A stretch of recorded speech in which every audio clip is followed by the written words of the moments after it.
Can't beat us, join us, please bring your coinage. We sink 3-pointers, money shots all net, all vets. Bums we not, jet skiing in them sunny spots.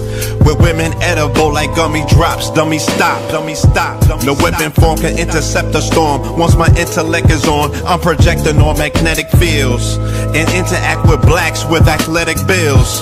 I'm all about growth and development like residents of Ebbets Fields. Not to choose between woo and chew. We wanna line them colors up like a Rubik's Cube and fade to black, yeah, the truest hue. When you say the black man is God, who you alluded to? The usual, Clarence 13X, a worthy guess. The words expressed come from the word in flesh. Elijah M, the NOI versus Leviathan. Messiah sent from the heavenly branches. 7 P's from since G-Dub cut down the cherry tree. In the wilderness of North Mex, and we flossing death and forced aggression, or forced perception, forced protection, or forced confessions. It's all a lesson. The sorcerers from Corsica, killer tonics, sticks and drums like the Philharmonic Orchestra. You niggas still playing harmonicas from officers, fabric softener. Jive turkeys popping 5 perkies, playing with keys, the Scotch stores type. For that soft right, we could've caught life, just being forthright. First class on my 4th flight, popping out like Fortnite. Every night we lit like Porsche lights. The meek shall inherit the earth, oh yeah, the scorched type. And these niggas, they some hoes in these streets. Me, I'm 10 toes in these streets. They lost their souls, niggas got holes in their feet. Shit, I'm just worried about the craft and how to perfect it. Not worried about the craft, yeah, that's out of perspectives. Focus on the chip like I'm Robert Kraft, and then how to protect it. It's the waves of the oceans. Get to the money, nigga, save your emotion. Descended of the slaves in the graves in the oceans. Mastermind that the waves is in motions. These niggas, they addicted to the folly, addicted to that molly. Making me a movie, them sticks made of holly. I'm Dr. Manhattan, sitting on top of Manhattan. When I get all 5 rings, snap my fingers and pop up on satin. Dressed in all black, yeah, drop top the Phantom. Blast.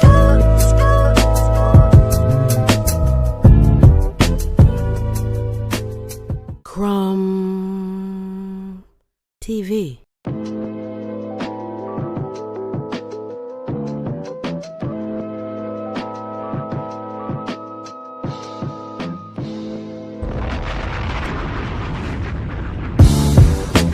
Can't beat us, join us, please bring your coinage. We sink 3-pointers, money shots all net, all vets. Bums we not, jet skiing in them sunny spots. With women edible like gummy drops. Dummy stop, dummy stop. No weapon form can intercept a storm. Once my intellect is on, I'm projecting on magnetic fields and interact with blacks with athletic bills. I'm all about growth and development like residents of Ebbets Fields. Not to choose between woo and chew. We wanna line them colors up like a Rubik's Cube and fade to black, yeah, the truest hue. When you say the black man is God, who you alluded to? The usual, Clarence 13X, a worthy guess. The words expressed come from the word in flesh. Elijah M, the NOI versus Leviathan. Messiah sent from the heavenly branches. 7 P's from since G-Dub cut down the cherry tree. In the wilderness of North Mex, and we flossing death and forced aggression, or forced perception, forced protection, or forced confessions. It's all a lesson. The sorcerers from Corsica, killer tonics, sticks and drums like the Philharmonic Orchestra. You niggas still playing harmonicas from officers, fabric softener. Jive turkeys popping 5 perkies, playing with keys, the Scotch stores type. For that soft right, we could've caught life, just being forthright. First class on my 4th flight, popping out like Fortnite. Every night we lit like Porsche lights. The meek shall inherit the earth, oh yeah, the scorched type. And these niggas, they some hoes in these streets. Me, I'm 10 toes in these streets. They lost their souls, niggas got holes in their feet. Shit, I'm just worried about the craft and how to perfect it. Not worried about the craft, yeah, that's out of perspectives. Focus on the chip like I'm Robert Kraft, and then how to protect it. It's the waves of the oceans. Get to the money, nigga, save your emotion. Descended of the slaves in the graves in the oceans. Mastermind that the waves is in motions. These niggas, they addicted to the folly, addicted to that molly. Making me a movie, them sticks made of holly. I'm Dr. Manhattan, sitting on top of Manhattan. When I get all 5 rings, snap my fingers and pop up on satin. Dressed in all black, yeah, drop top the Phantom. Bless.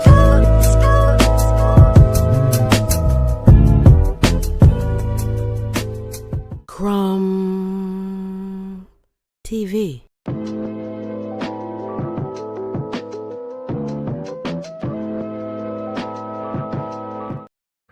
Peace to the family, peace to you and yours. Peace to the family, peace to you and yours. Yes.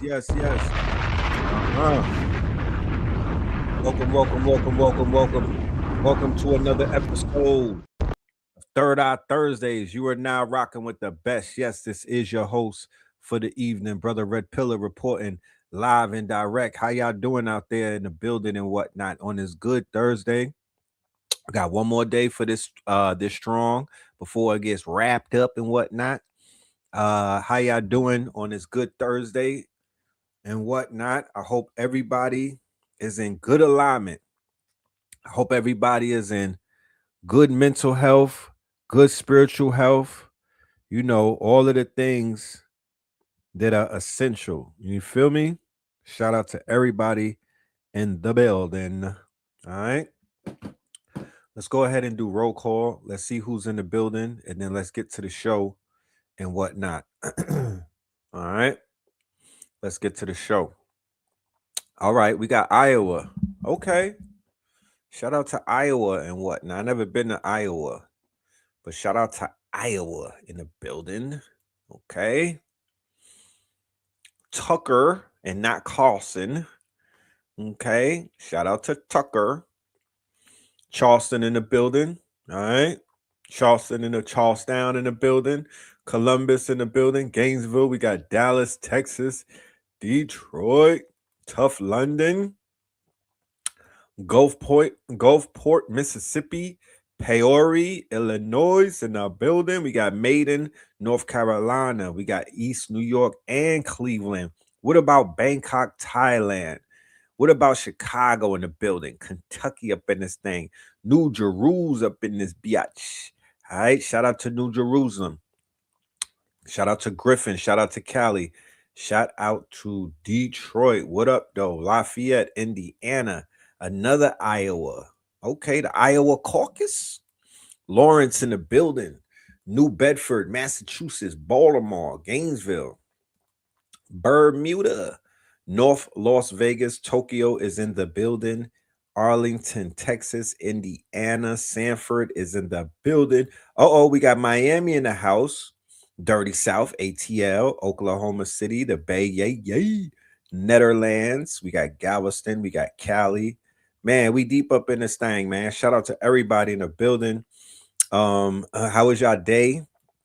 How was y'all Thursday? I made sure to open this up after work. I was gonna go live while y'all were at work, but I said, nah, let me go ahead and broadcast when the fam is either on the way home or when they tuck nicely in their crib and everything is good. Then we could ride out. This is the mix. This is the ride out hour. Let's just do the rush hour show. This is gonna be the ride out and whatnot. You know what I mean? You know. We got Queens in the building. Shout out to Queens. Shout out to Rome, Bombaclad, Nashville, Tennessee. All right. Baby London. Okay. South side, Jamaica, Queens. Okay. You still at work? Yeah, we're gonna get you up out of there. You know what I mean? We're gonna take care of you while you're at work. We're gonna make the hours go by with some of this information. Disclaimer before we even begin, ladies and gentlemen. This is the KTL War Report Part 4. Now, listen, if there wasn't a war going on, I would be talking about other things. However, because primarily, right, I don't want nobody to get kind of, why is he talking about war? Well, it's March, Okay, first and foremost, March. Blue pills broke that down. March translates to war. The mainstream media right now, currently, as it stands, if you're only tapped into the American media, and I'm speaking to the Americans, you are under the pretenses of heavy propaganda. Okay, you would fare better by having another source of your information. And to be honest with you, this quote unquote incident, I would call it, right? This incident is very important. Is very important. You know what I mean? Because it is going to have somewhat of an effect either on travel, either on a geopolitical quote unquote climate, right? You know, they got people packing, I'm gonna go to Dubai. Let's go to Dubai. Let's go blow about 10, 20 bands to go, you know, go to Dubai and take pictures like we are chic and whatnot. Those days are over. Let me go to Mexico. Let me go flex on the beach and, you know what I'm saying, dodge the cartel. Yeah. That might be over as well. I mean, you could still go, you know, you could still participate, you could still partake, but the allure is gone. The veneer is turpentine on that paint, my genius. You feel me? It's not that glow. You know, everybody wants to escape and go places. Let me go and escape. Let's go to a desert getaway. Yeah. Unless you could still go, but you're just gonna be going under the pretenses of wrong place, wrong time. If you get stranded, if some shit go down out there, you on your own. It wasn't like that a few weeks ago. How do you think spring break is about to be? Well, we're talking about spring breakers. So these are the younger class, right? These are the younger quote unquote demographics. They are not necessarily affected by damn near any. I remember when I was young, I was in Miami when they went to war with Iraq. When September, what was it? No, it was 2003. And they carried out what you would call it, shock and awe. I remember being right in Miami at the hotel. It was spring break and whatnot. Did we stop? No. Ain't that didn't stop anything. You know what I'm talking about? We kept going. We was doing, you know, we was fully into the hedonism that time. You know what I'm talking about? We was knee deep into the fuckery on Miami, on South Beach for that weekend, and the war didn't have nothing to do with it. However, this is a different day and time, and we're dealing with a different quote unquote environment. It's just shit is the world is just different. Melanated brothers and sisters, you know, I don't think that your travel is necessarily going to be affected by what's going on geopolitically, globally. You know, you're not necessarily in the scopes. And if you were to be put in anyone's scopes, then that would just be so unfair. You know what I mean? Like, why put us in the middle of anything? We just trying to mind our business. You know what I'm talking about? We don't got nothing to really do with this. This right here, this is white on Aryan violence. You know what I mean? This is once again, you know, the European, the colonizer, the imperialist, the Roman and whatnot. And you know, when in Rome, Rome is doing what Romans do. Rome is doing what Romans do. They are marching forward to, you know, on some imperialistic quote unquote empire type shit, right? Rome is going to do what Rome does. The $1,000,000 question is, are you going to be a part of what the Romans do? Are you going to be the Carthaginian whilst in Rome, or are you going to are you going to bend the knee and become a Roman? If you booted up waiting for that call from Pete Hegseth, my nigga, you're Roman right now. If you booted up, if you like, man, send them my way, you know. Yeah, that's not really gangster right there. I don't know about that. You know what I'm talking about? I don't know about that. I don't know. I don't even know what to say to that. You're a part of the empire. Those of us who standing on the other side, yeah, we don't rock with the empire and we don't promote empire business and we're not empire lovers. You know what I'm talking about? That's not what we on. But we're in the audience paying attention, watching things go down. And what I'm doing is I'm documenting it. I'm very biased, by the way. Okay. I'm very biased. Okay. And um I'm gonna root for who I'm gonna root for. You feel me? And you know who I'm rooting for. I'm gonna root for the underdog. You know what I mean? I'm gonna root for the underdog. You know what I'm talking about? All the time. And what I'm gonna provide is I'm gonna provide information that's well balanced. I'm going to provide information that may be lost in the propaganda cycle.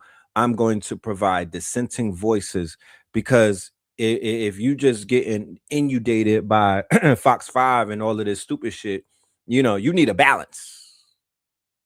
And that's what we're gonna bring. That's what we're gonna bring. So yeah, let's get into it. Let's get into it.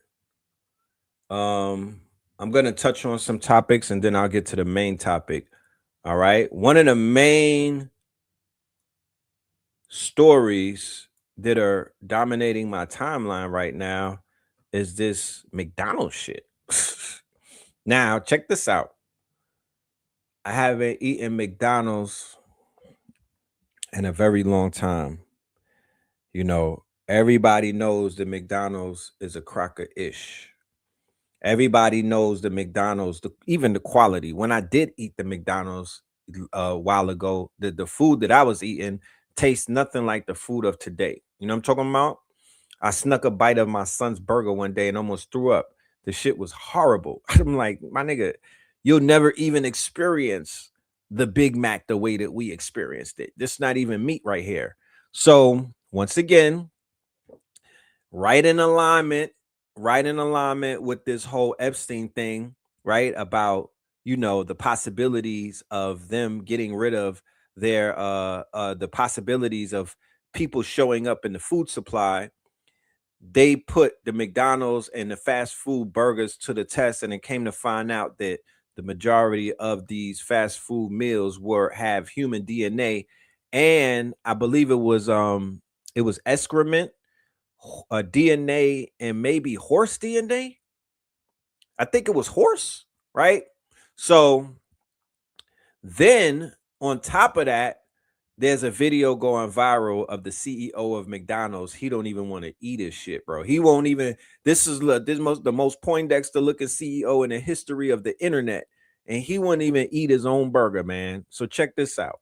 Burger CEOs are all going viral, but only one of them is actually doing this correctly. The other one are just doing commercials. We don't want to watch commercials. We want some real accountability. The Burger King CEO is actually taking accountability for their food. If their food sucks, he is acknowledging it and trying to figure out what is going on. That's the whole point of these videos. It was to see if the burgers were good. He's like a taste tester. This other video where people were complaining to him about the nuggets. They're just disappointing. And so he's going, oh my gosh, we need to fix this. Now the other CEOs, they're treating this more like an advertisement. Like, oh, people are gonna watch me eat my burger. They're basically acting like influencers. The Burger King CEO is going underground and figuring out what is going on. So the other CEOs, they're basically following the pyramid scheme of their corporation. They're at the top. Now they have to become influencers. Oh God, right? And so they're making content. But the Burger King CEO, he is actually dropping out of being a CEO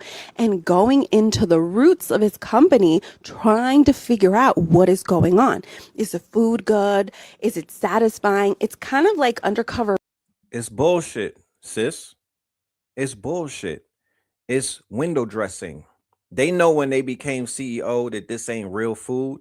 They know that they have carcinogenic food. They read the goddamn reports that it's been causing cancer forever. Okay? Forever. So, no, the CEOs of the burger companies need to be lined up and handled. They need to get you know what I'm talking about? They need to drop them niggas off in the jungle somewhere. And I'm talking about the jungle in LA. They need to drop them off around Crip Mac and them niggas. You know what I'm talking about? Because these are some criminals. They're not fucking CEOs. These are some criminals waiting to get caught. Okay? They are dealing with human meat. Do not for 1 minute think that all of these restaurants could sustain cow meat. The same way that these chicken spots cannot sustain chicken. Show me where all of these chickens are being raised. Please. I mean, I beg of you. Because niggas is eating a trillion eggs a day. Y'all not even letting the fucking chickens grow.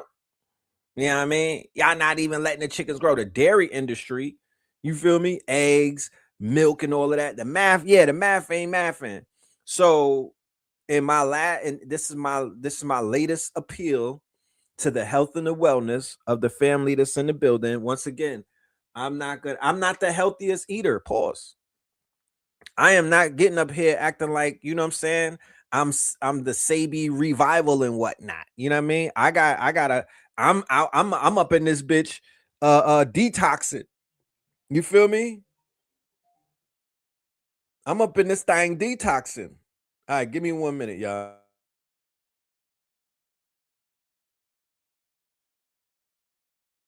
Boss, but for short form video. That is what the CEO of Burger King is doing. Not like, oh, let me try the burger and be an influencer. He's actually taking us on this journey of going into his company and figuring it out. And negative things are going to come out, like your nuggets suck. But the point is, he is acknowledging it, and that creates trust. So when I went to Colombia, right? When I visited Colombia, I didn't see 1,000 McDonald's up and down their streets. You feel me? They had somewhat of a nationality or a nationalization on their food. Okay.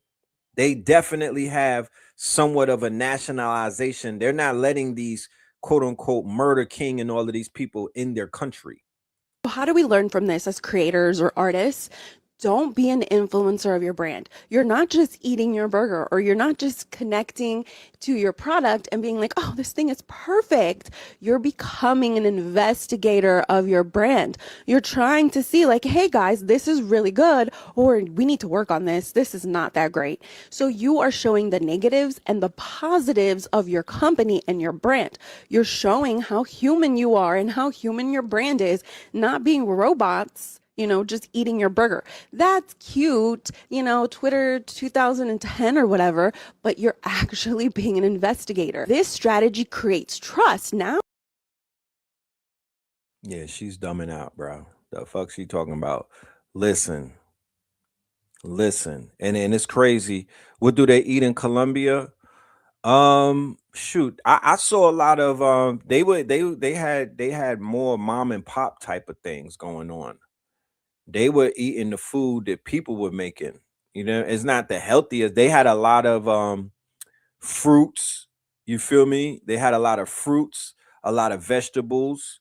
It's not like they was only eating meat. And the produce looks like it doesn't look it doesn't have BBLs and whatnot. It wasn't aesthetically nice looking. You know what I mean? Like how Kmart or Walmart or Target, yeah, their food is their fruits and shit like that. It looks, you know, it looks like it came out of the hair salon. You know what I mean? Like it don't even look real. Okay, their food look real. Their food look like it has some type of taste in it and whatnot. So they eat a lot of yuca, cassava, chicken. A lot of chicken was being. I saw a lot of chicken and stuff. You know, but yeah, and you know, they always had some type of vegetables along with it, and then they do the fruits in the morning. So they're not taken over by KFC. They're not quote unquote, you know, they don't look like they've been conquered by the American corporations. You can tell when the American corporations have their teeth sunk into a certain place, because all of the quote unquote franchises are spread across these countries, right? But Colombia did not have that. They're more locally. You can see it's more of a local brands and stuff like that, you know. But yeah, check this shit out. The hell? What's really in this fish fillet sandwich? It's not just fish. This shit keeps the oil fresh for months. Your body isn't a warehouse, but it stores these chemicals forever. This isn't food, it's edible chemistry. Your gut will be inflamed after consuming these. You're not supposed to eat metal, but it makes the bread fluffier and eternal. This stops mold. It also stops bread from ever being real. Why do you think our food never gets moldy? This isn't tartar. Who remembers when the bread used to catch mold and whatnot? You know what I'm talking about? Especially the Wonder Bread. That shit would go molded in like 3 days and whatnot. Who remembers molded bread, right? I remember molded muffins and donuts. If you didn't eat it in like 2 or 3 days, that would start. That shit went out the it went out the window a long time ago. And don't let me forget about slutty vegans as we move along. Don't let me forget about the sluts. Okay, we gotta talk about it. But yeah, they went ahead and started putting that goddamn I guess the same tire, the same shit that they put in BBLs, they must have put in the bread first. You know what I'm talking about? The bread got the BBL injections and whatnot. You know what I mean? And yeah, it's been up since then. You know what I'm talking about? Don't nothing spoil. Don't nothing spoil, bro. Henceforth, while some of that food is sitting in our large intestines and it weighs about 10 pounds, one burger. Sauce? It's seed oil with fake flavors. You don't care though, right? You didn't order fish. You ordered shelf life. Still hungry? You're already infected. Brain rot reels. Yikes.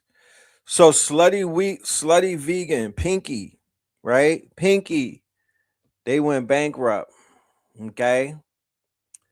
The same woman who was selling Soylent Green, right? The same person. And I'm not going to get up here and talk crazy about, no, I'm going to talk crazy about her, because when KT was exposing that shit, right? Nobody wanted to listen to KT. They just wanted to eat them burgers, my G. I was there. I remember. They just wanted to eat them damn burgers that cost about $30 and whatnot.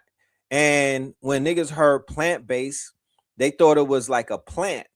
But nah, it was a chemical plant. The same type of plants that are making these goddamn buns that don't the buns that don't spoil and whatnot. That is the equivalent as to what is being sold in that Beyond Meat or Impossible Burgers and whatnot. That's not real food, y'all. That's Soylent Green. Okay. That shit didn't do anybody any good. And to be honest with you, they was calling you a slut when you walked into that store. So you mean to tell me, respectfully, that y'all called me a slut and all type of derogatory things? I think I got called a slut with a child with me before. Hey, slut, welcome, ho. I'm like, damn, just for a burger? I gotta get lamb. I gotta get called a hoe. I gotta get called a slut because I want some fries. And the fries was like $20. So Pinky Cole was having vision board parties for $2,000. Okay. The whole thing behind slutty vegans is that they call you a slut, right? Everything about it was slutty. And to be honest with you, I don't know if the slut campaign in Atlanta really started picking up after slutty vegan, but a lot of vegans turned sluts, okay, around the same damn time. Think about it. A lot of vegans went slutty. There's vegans on Pornhub right now. Salute. There's vegans from this community on corn sites. And I think that there may be a slutty vegan bag in the background. Like, listen. So they were charging $30 for the burger, about $40 with $50 with fries and a drink. Okay. It wasn't real food, right? And there are some receipts that people have on Pinky and the whole slutty vegan movement, right? And they not just gonna let her just walk away into the sunset like that. They want to talk to sis, like sis. And what's going on with these businesses going into bankruptcy? What's up with the uncles nearest, right? They was out here selling liquor, selling spirits to the people, trying to get on with the liquor, and that shit fell apart. Now they got all of these white folks handling them all type of way, like dragging them and whatnot. They dog walking Uncle Nearest. I saw a video with a white guy, like a banker. He was dog walking them. There was this whole craze in Atlanta from like 2020 where every single meal was $40 and up. Yeah, those days have to end.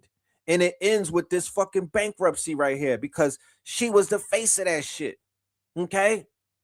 She was the face of that. She sold slutty vegan and bought it back. Yeah, how did that work? What went wrong is three things. One, the economy changed.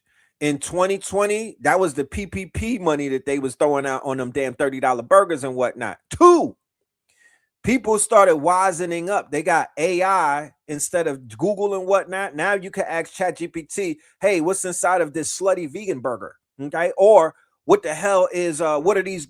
People started to do the research and found out that plant-based wasn't a plant, it wasn't a natural plant. It was a quote unquote chemical plant-based. And number three, Bill Gates got his greasy ass, slimy ass hands in both Beyond Meat pause and Impossible. Right? He got his hands in both of them type of things. And all right, let me see if I could pull up the video. My good brother Quay on the beats. Quay did a video, and Quay broke down that the Beyond Burger stocks, right? Here you go. The Beyond Burger stocks are down 95%. How, Sway? How is your stocks down 95%? Who do anybody on here know what that means? Your stocks are down 95%? Astaghfirullah, what the hell could have happened? Huh? This shit was up. It was $200 something at its highest. It's down like Bobby Brown. The shit is about $5 right now, maybe $2, right? This is your mans in them. These are the people that they wanted us to basically follow and bet on. And you know what I mean? Because it was like a movement. And none of the vegan restaurants in Atlanta, I'm calling y'all out. Y'all was D-rodding Pinky and didn't want to call her on her bullshit. And there's a few restaurants that locked arms with her. Unfortunately, those restaurants got to get it too. You know what I'm talking about? Anybody that locked arms with somebody selling motherfucking Soylent Green in our community, and then you legitimize them by locking arms, you just as bad as them. Facts. You know what I'm talking about? You just as bad as them. And there's a lot of bankruptcy going on in Atlanta right now because people are not buying no expensive ass food that's not good for them. This is the stuff that goes on in big packing plants. A bed of guts covering the whole floor. Now just hundreds or maybe thousands of pig heads. Oh, Jesus, man. More guts on the floor. Overflowing bins. What happens to all this? Shout out to David Olmos. I don't want to look, it's too late. But if you still eating the meat, all that Mr. Tenderism shit, he needs to kick fucking rocks too. All of that, but Mr. Tenderism, no nigga, we not doing tenderism no more. Fuck is you talking about? Is that a tender plant, my G? We're not doing tenderism. Your ass is out here pushing ribs. You pushing sausages. Pause. And what the fuck is in a sausage? You feel me? So no, we cannot trust anything right now. They putting people in the food, bro. Like, let's stop playing dumb. Let's stop playing dumb. And people out here are complicit with the bullshit, and we cannot allow for shit like that to just fly. I ain't doing it. I ain't doing it. It's some people that need to be called the fuck out. Because when people were trying to call her out, they were blocking us. Nah, don't do that to Pinky. Don't. That's a black woman. She just trying to come up. Why y'all hating?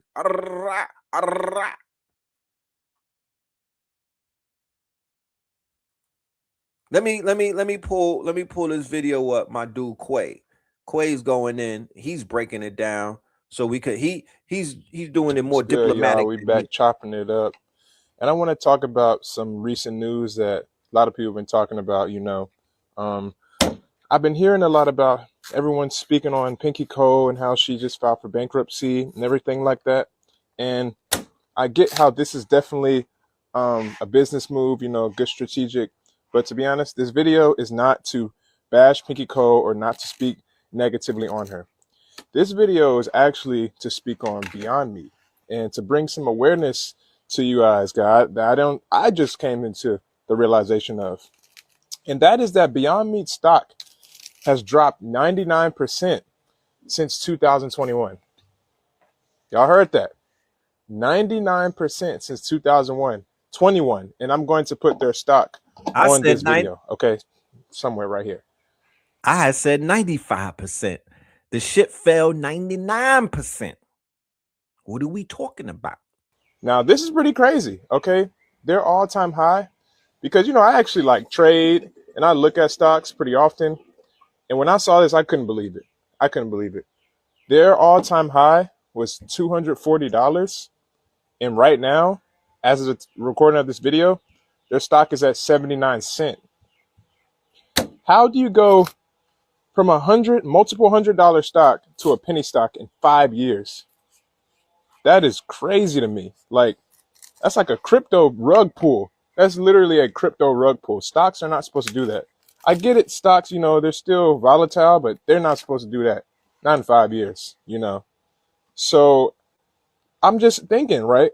Any business owners, any restaurants who use Beyond Meat and depend on them for, your products and to make money, how do y'all feel about that? Because their stock can't just keep dropping and we expect them to still be in business.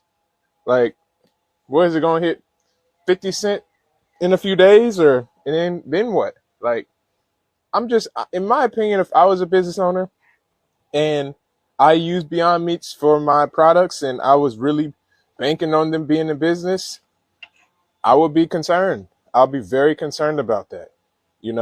That's just a crazy stat. And, I think a part of it is due to just the whole processed vegan food trend is not there anymore. Like in 2021 and 2020, when What the Health came out.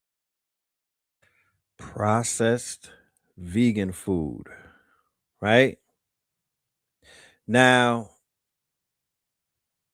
there's a quagmire when it involves, the flesh. Some people balance it out, right? Like right here, meat should be 25% of the diet, right?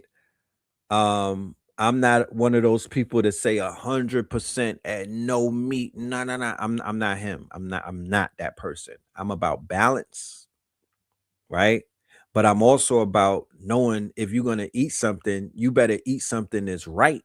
You need to eat something that you know what I'm saying? The fuck? So remember the documentary, What the Health? What the Health started a trend. What the Health made veganism trendy. It made eating healthy trendy. And there were businesses that took full advantage of that quote unquote shift. What the hell? Remember What the Health, right? Or What's on Your Fork, right? These are those Netflix documentaries that just help to push this whole movement into the forefront and whatnot and made it more popularized.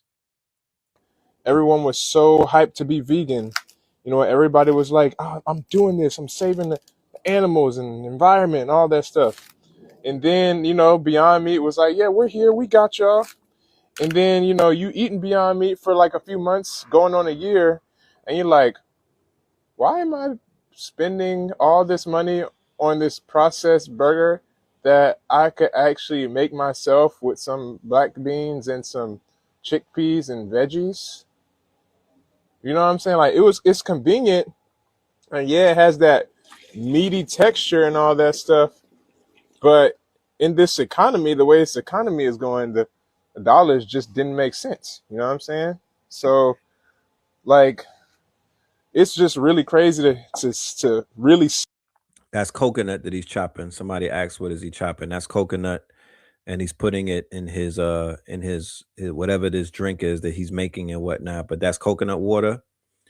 For the record, if you're 100% vegan, salute to everyone that's out here with their food choices. What I'm not gonna do is I'm not gonna basically sit here and be the food expert on what to eat and what not to eat. There are people in our communities that will get up here and drop it, you know what I mean? But I'm not gonna shame anyone, I'm not going to judge anybody.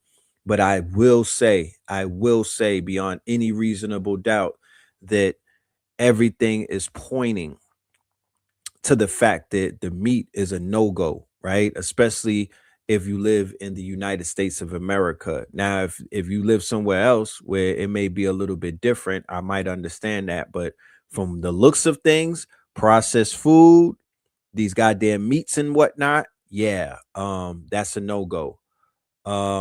Why is the coconut water red? I think it's beet juice already in there. The brother's making a concoction. It's not just regular coconut water, as you can see. He's making a concoction. So whatever the concoction or the elixir is, it has coconut water inside of it. Okay.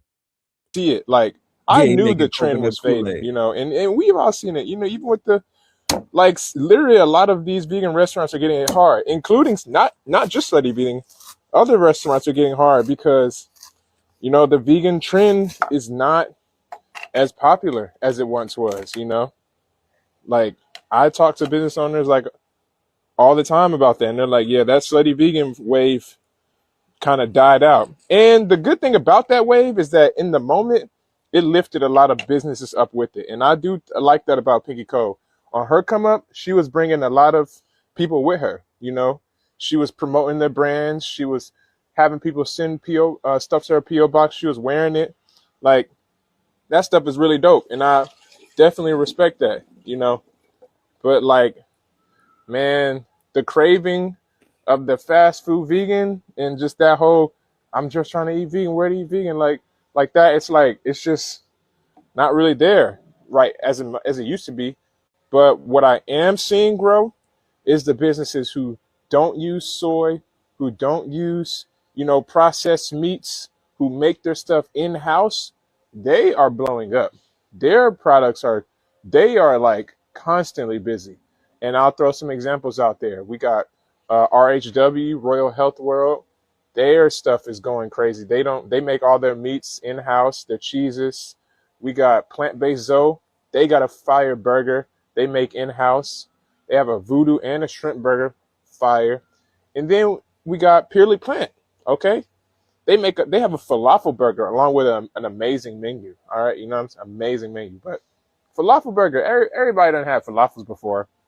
And these folks is really making some good burgers with falafels, you know what I'm saying? So, look, y'all let me know how y'all feel about Beyond Meat. And if you're a business owner, you know, are you concerned about that? If you're a business owner or just in general, like if you Like, how do you feel about Beyond Meat? You know what I'm saying? You think they're gonna stay in business, or do you even still eat Beyond Meat? You know what I'm saying? Let me know. And I just wanted to bring this to y'all attention. I'm not trying to bash nobody or speak negative. I'm just bringing awareness that Beyond Meat stock has dropped 99% since 2021.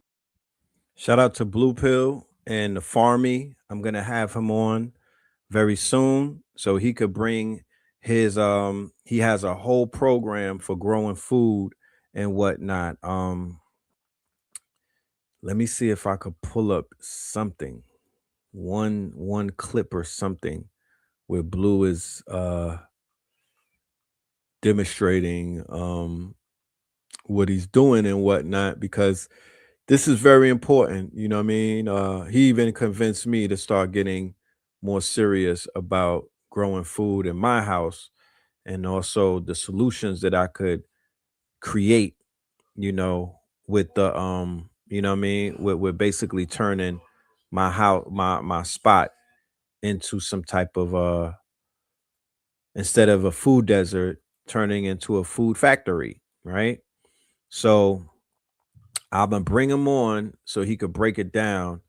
I'll show you briefly as to what it is that the good brother is doing and whatnot, but I'll let him come through and explain it in further detail, okay, in the system. So you see all of these pockets of food on the wall.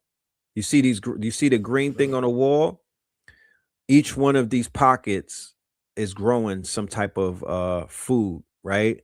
So you have a wall mounted quote unquote grow process, right? There's a wall mounted growing process. Then he's growing all of these different foods and whatnot. Then he has a bag growing potatoes and whatnot.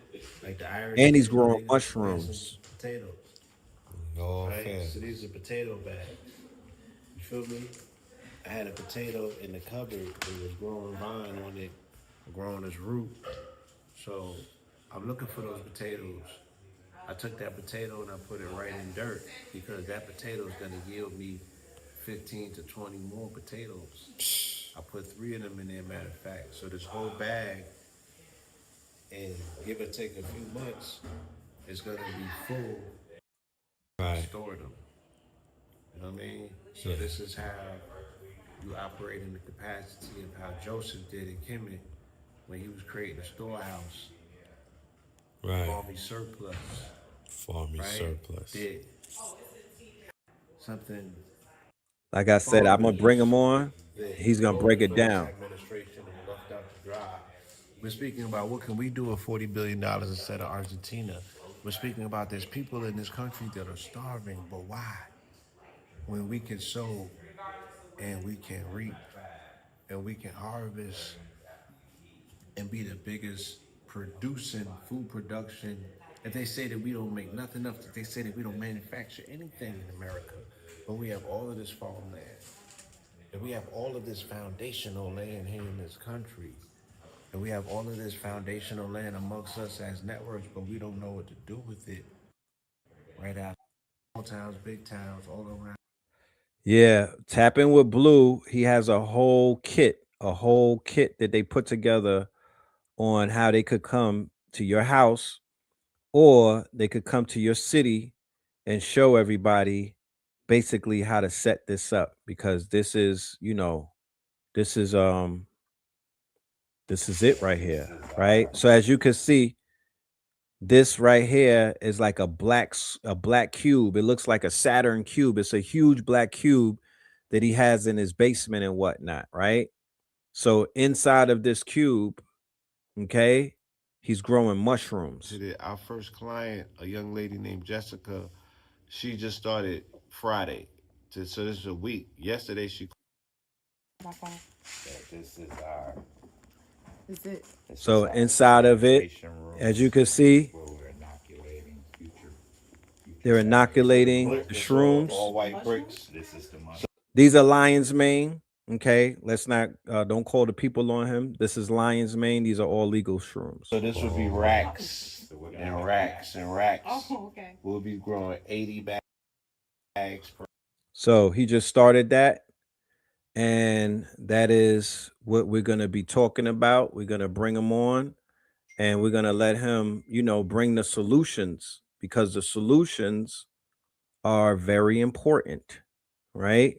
We've been dealing with the problems, we've been identifying the problems, but it would be criminal of us to not speak on the solutions when we're actually focused on them as well, okay?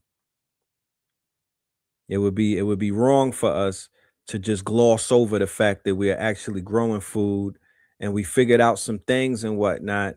And these are some of the things that we could bring, to anywhere that we go. You know what I mean? This is a skill that we could take with us anywhere that we're at. Okay. What was the ticket for this whole setup? Nowhere next to We're up to about outfitting a whole home. And That's the that brother H will Factor. generate 15, 20 grand a month. Babe. Feel me? So they're generating about 15 to 20 grand a month with the food that they're growing, right? With the operation that they have, it's yielding 15 to 20 grand. So there goes your rent, there goes your bills, there goes money to put back in and whatnot. And then after a few months, it's all profit. Because I could feel the oxygen in here. It's oxidated. Yeah. Right? So they're giving us more of what we need. Babe. So they're cleaning your house. I'm ready, yo. And the smells. All right. So shout out to them. We're gonna do a whole show with H Factor and Blue Pill and the Farmy and whatnot, so they could really lay this shit down and just get the information out there and whatnot. And it's he's learning, like he's grown so much in the past 3 months. His green thumb has grown so much. Blue kind of disappeared for a minute. Nobody really heard or seen Blue, but Blue has been building, Blue has been working, Blue has been planting, Blue has been doing things off of camera, right? So solution wise, you feel me? So the family could benefit from it. That's coming, I believe he's in New York. So as soon as next week, because he has to talk about his 4-4 lecture. So I think by next Monday or next week, we're gonna have the good brother on the show. But let us continue and what we was doing and whatnot. Let us move on. So now we know that the whole plant-based thing and the slaughterhouses and all of that type shit. Yeah, we know that's not, we not really with all of that. And for the record, when I say meat, I'm not talking about red meat. Pause. I'm talking about chicken and fish only. Poultry and fish. I am not promoting no type of red meats, nothing, none of that, none whatsoever. All right, so let us continue. Occupancy in the US in 2025 was down 62%. Wow. 62% decline in hotel occupancy in 2025. Now let's talk about Las Vegas. Las Vegas was down over 7% in 2025. What does hotel occupancy tell you about the US economy? Did you know that tourism generates over $3 trillion of economic activity in the United States every single year? $3 trillion of economic activity. This is only the first year out of 4. The main industry in Las Vegas, Nevada. So a 7% decline will be catastrophic. To remind you, if hotel occupancy is down. So what is Iran doing in this quote unquote war? They are destroying hotel occupancy. They are destroying the Gulf Coast states and whatnot, bombing them into smithereens, right? These are, remember, Dubai and Bahrain was some of the safest places on the planet, right? Then you got Las Vegas. Who do you think is coming to the United States of America after Donald J. Trump and Benjamin Netanyahu have shown their fangs to the world and executed the fucking Pope of Iran? Right? Nobody is coming to America to come around and nothing even happened in America as of yet as a result of the fuckery that they're doing. There hasn't even been a real false flag event, but ain't nobody finna coming over here except them crazy ass Europeans, you know what I'm talking about, who are just basically colonizers who just travel around and enjoy their fellow brethren's colonization. Okay, those are the only ones that are stupid enough to come over here and throw their little euros around and whatnot. Other than that, nobody's coming to America. People from Latin America, they not coming to America because of the ICE shit. The Africans, you know, I don't even think that they are even allowed in America. They don't put so much visa blocks on them. People from the Caribbean aren't necessarily coming to America like that unless they're coming to stay. I don't know. So the people that are coming are undesirables. Nobody really wanted them here any fucking way. They don't spend no money with us. They're not coming to break no bread with the melanated ones. So yes, this shit is falling. This whole shit is falling. Nobody is sleeping in their hotels. They should open it up for the homeless and whatnot, but we know that that's impossible, that they'll never do no dumb shit like that in this dog eat dog capitalistic society. They're just crashing the economy.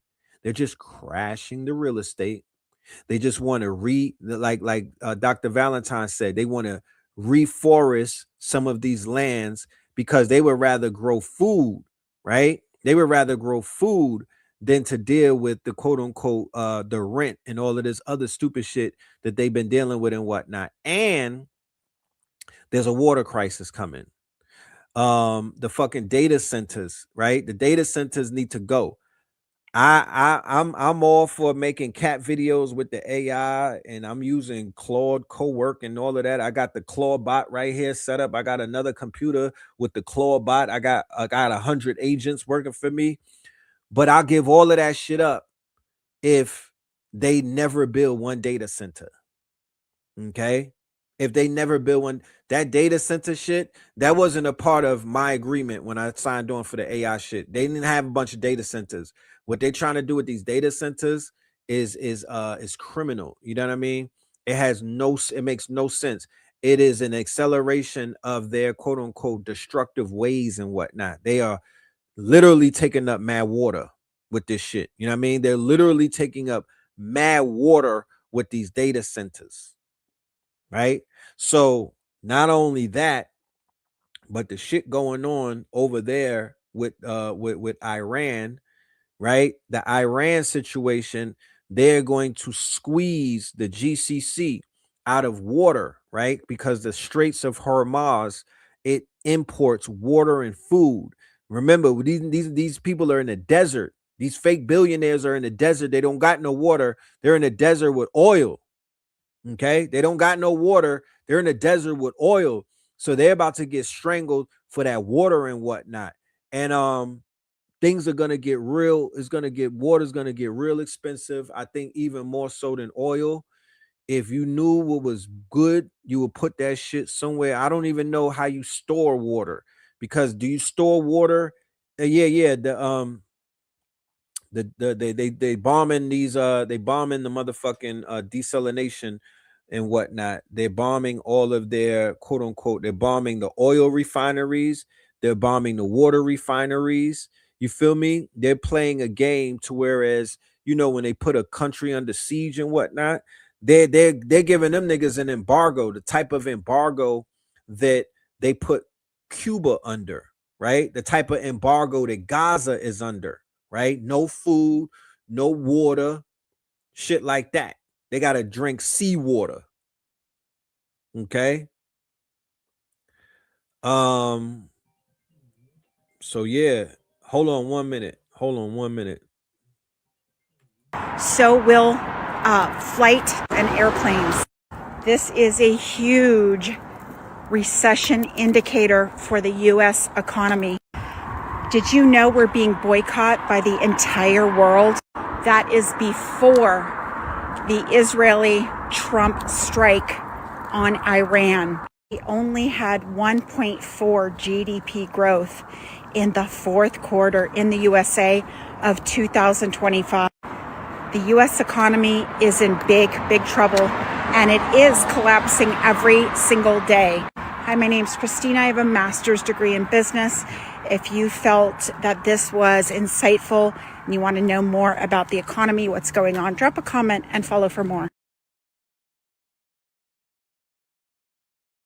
Yeah, let us continue. Let's bring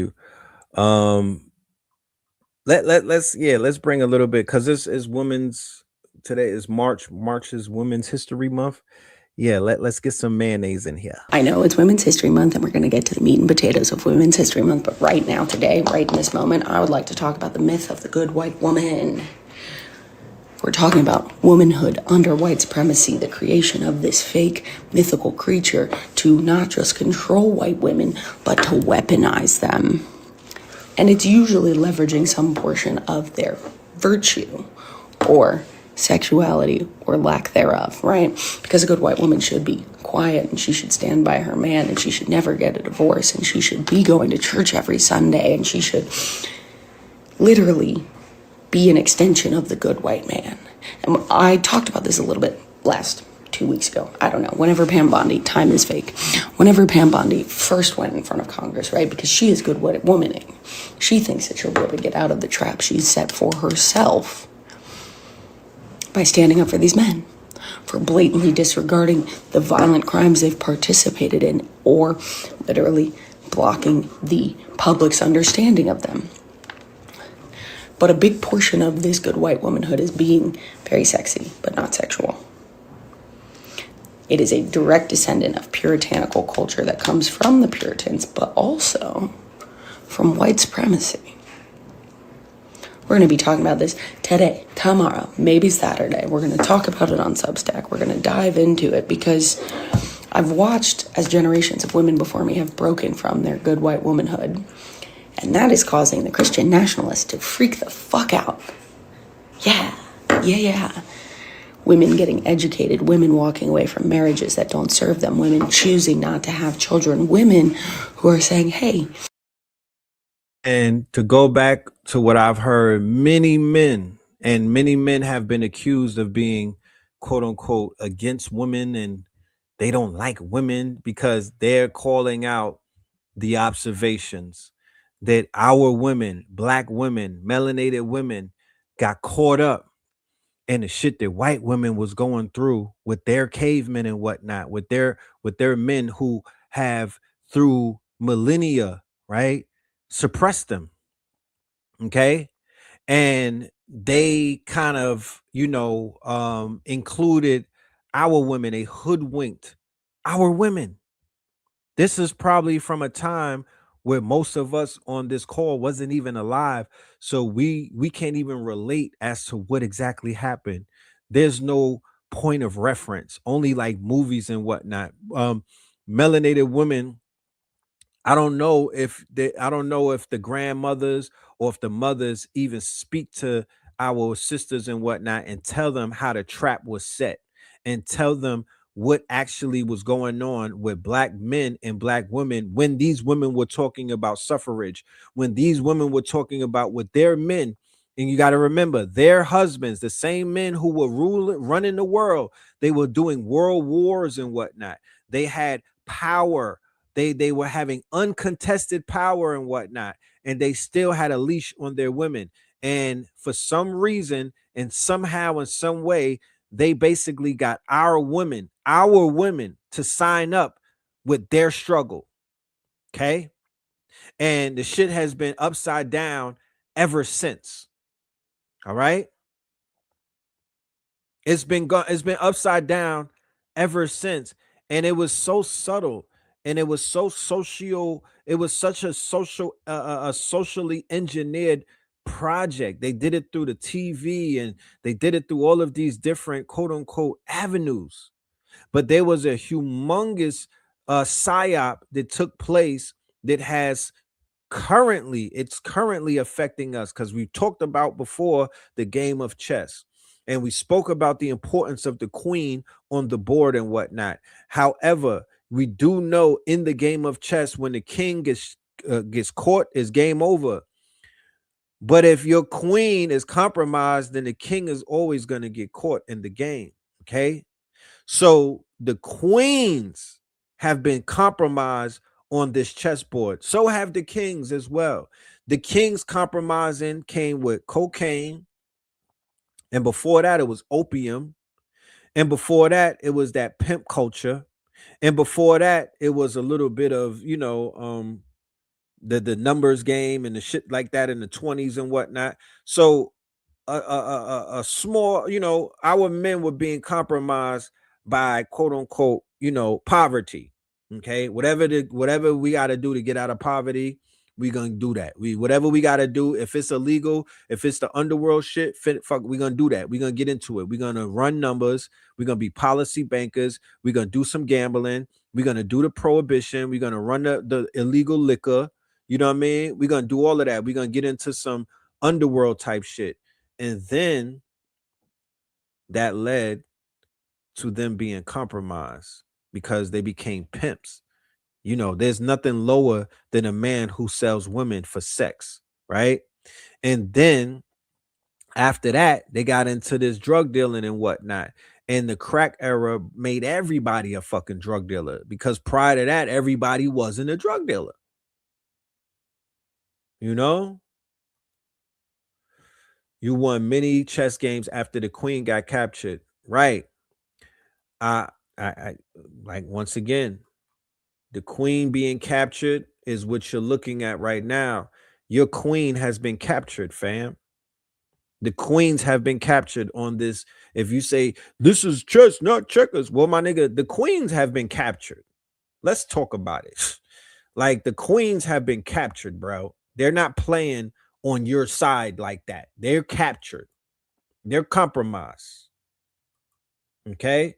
When they put them in corporate America, they were captured. Whoever feeds her, whoever deals with her needs and whatnot, then she's calling another man a boss. She's calling another man a boss. Hello, boss. How you doing, boss? Sir? Fam. Nigga, that's captured. And then we'll come home and treat you like the help.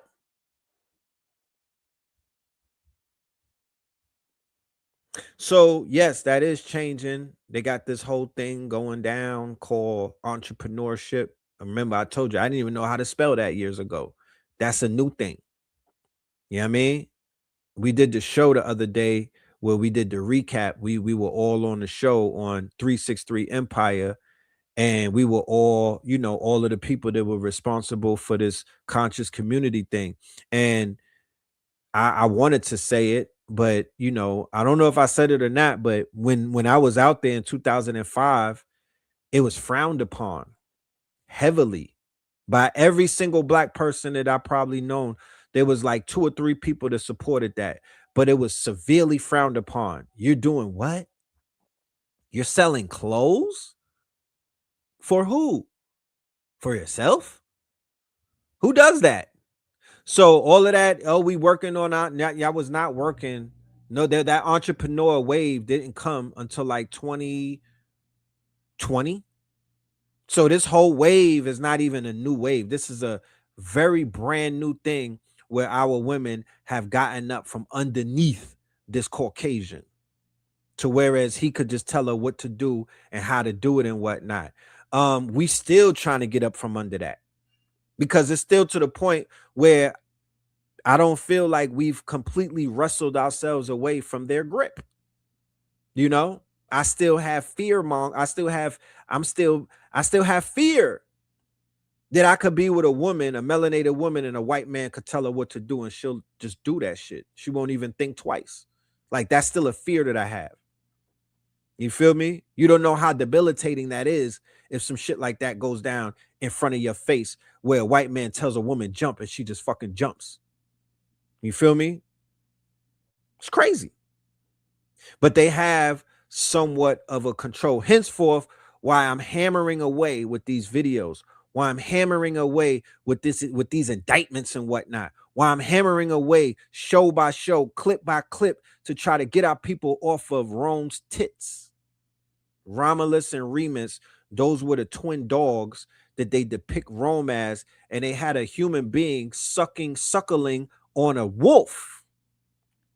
Romulus and Remus are the depictions. They're the zoomorphic representations of Rome. Two wolves, two dogs. And in their depiction, they have a human being suckling on a dog. That human beings are the people who are on Rome's tits. You know? That's what they are. You said boosters are king in Jacksonville, Florida. So I come from an environment, right? And I'm not using this as an excuse. I'm not using this as I'm just, when I tell my story, when I'm able to tell my story and I'm able to basically have other people on film just verifying what I said, it would make a lot more sense. Because what I'll do is I'm going to show when we were coming up what what the black women around us were doing, right? They were not going to work.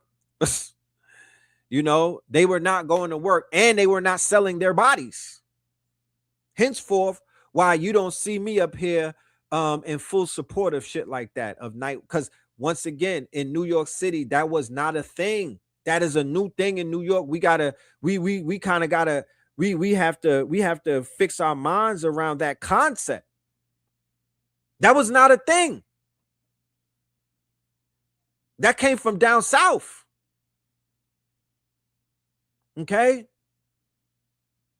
Women selling themselves and stuff like that. Not to say that wasn't happening, but that was not accepted in New York. That was not the rule. That was not something that was willfully accepted like that. We did not have strip club culture. We had Sue's Rendezvous, Hunts Point, and things like that, but it was always put in its own little section, just like everything else that's considered to be counter culture. So when I seen that, I was like, that don't sit right with me, because I grew up around the boosters, right? I grew up around women that would get up out and go and get it. The jostlers, they call them jostlers. They dug pockets and they boosted, and they took shit from the man. That's the women that I grew up around. And they also had that attitude like F the man. You know what I mean? They were anti-establishment, but not really like, you know, Angela Davis or nothing. They just was getting it how they live. They just getting it how they live. And they were not with degrading themselves. They were boosters, so they would dress up, they would look good and whatnot.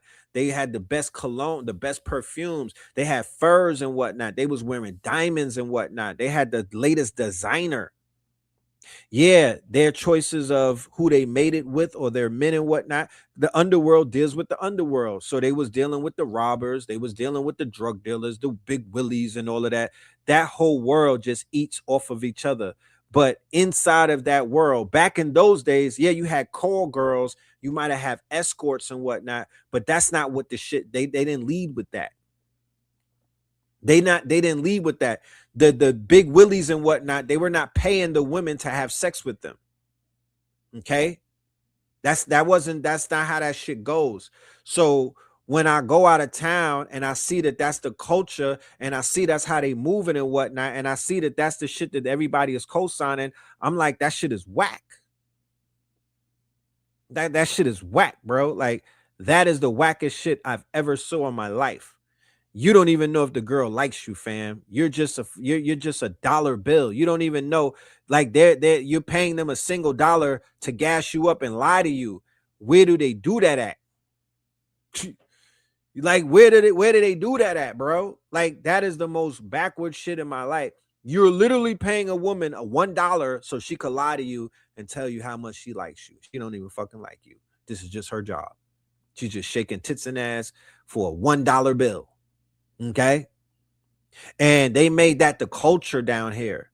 That's not like, they make that the culture. That's the shit that leads in some of these places where I'm at, especially Atlanta. They lead with that.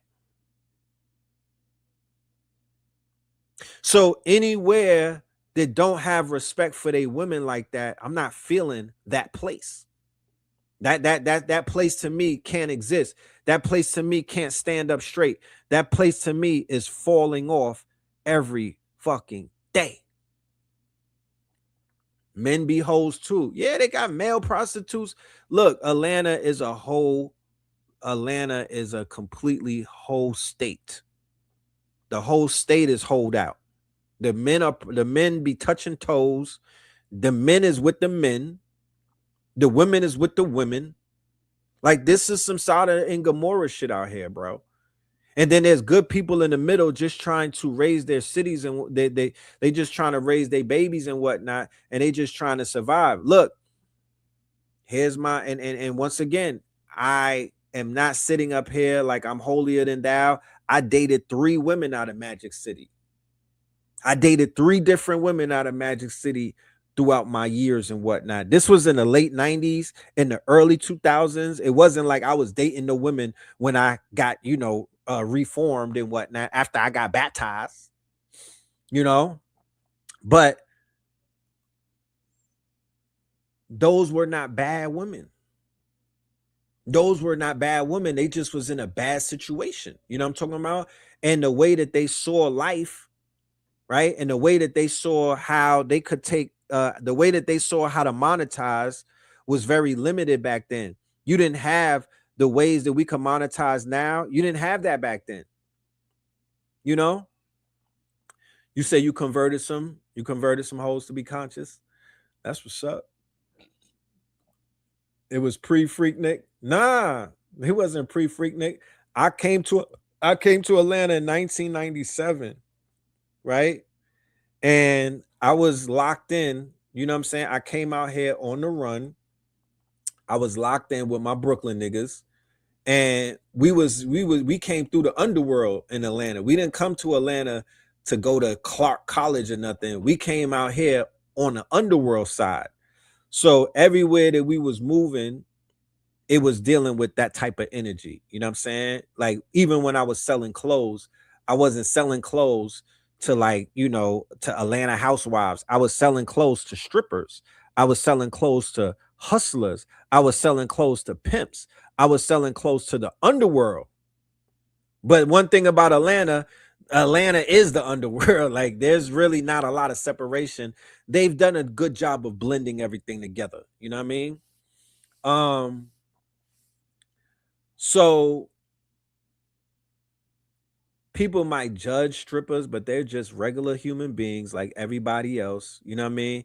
And I've said it before. It was a woman who I was seeing, right? And she put me on to my horoscope.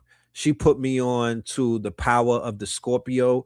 She opened up a Suzanne Collins book on the kid and started reading passages and shit. And I was like, God damn.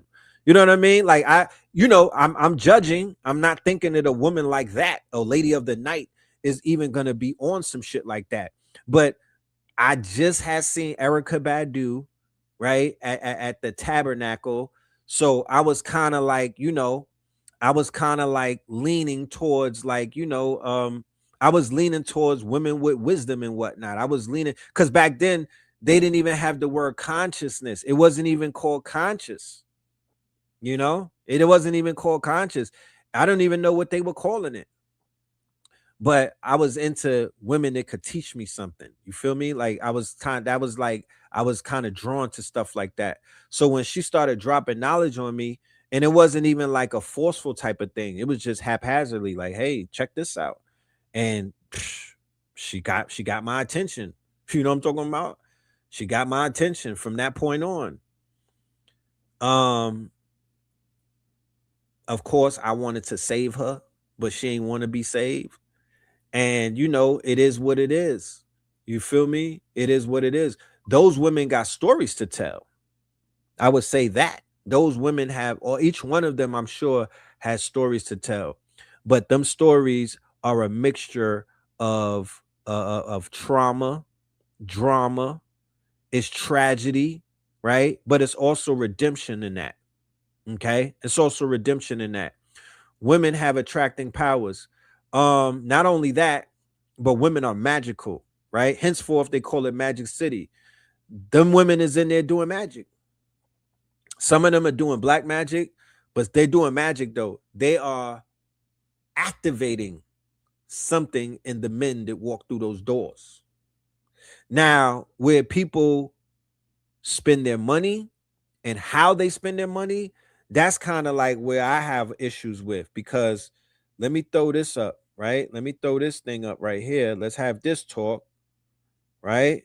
About Atlanta and how they don't got no money out here, right? And I know why they don't got no money in Atlanta. It's the numbers are horrible. The numbers are horrible when you look at it. Just dealing with how much the average household has is scary.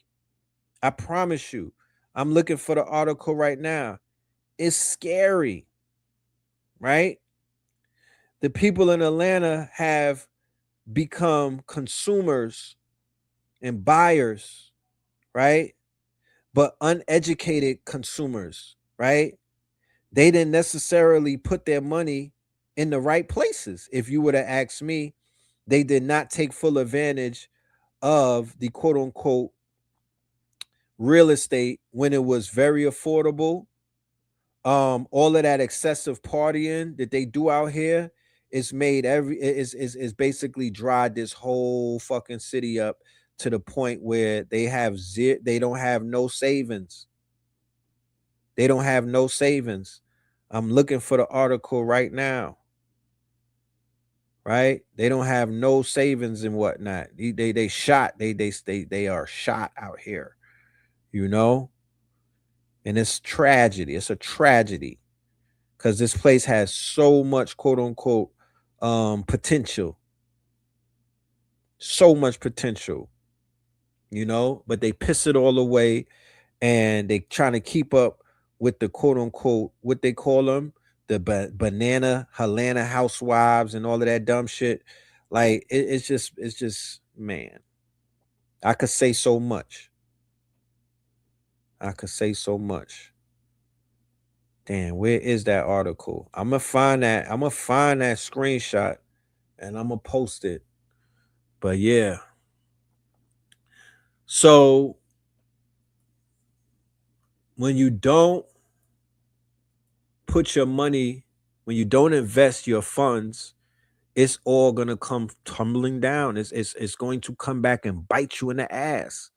So one of the things that they didn't do in Atlanta, in Miami, in Detroit, in South Beach, in Philly, in DC, in Arizona, many of the places where we call out when we do the roll call and whatnot, is y'all, you know, the promoters, the ones that were selling them goddamn bottles and them bottle sections, and they just been throwing parties every fucking weekend of your whole life. Yeah, I would love to ask them, what did y'all do with y'all bread? Like, how did y'all invest your money? Like, what is y'all pulled all of that money out of the community? What the fuck did you build with that? What did you build? What did you do with it? All of these promoters and whatnot. What did you invest in? Y'all don't even own the clubs that y'all throw the parties in. You know? So you don't know how Atlanta ain't got a flourishing black farmers market.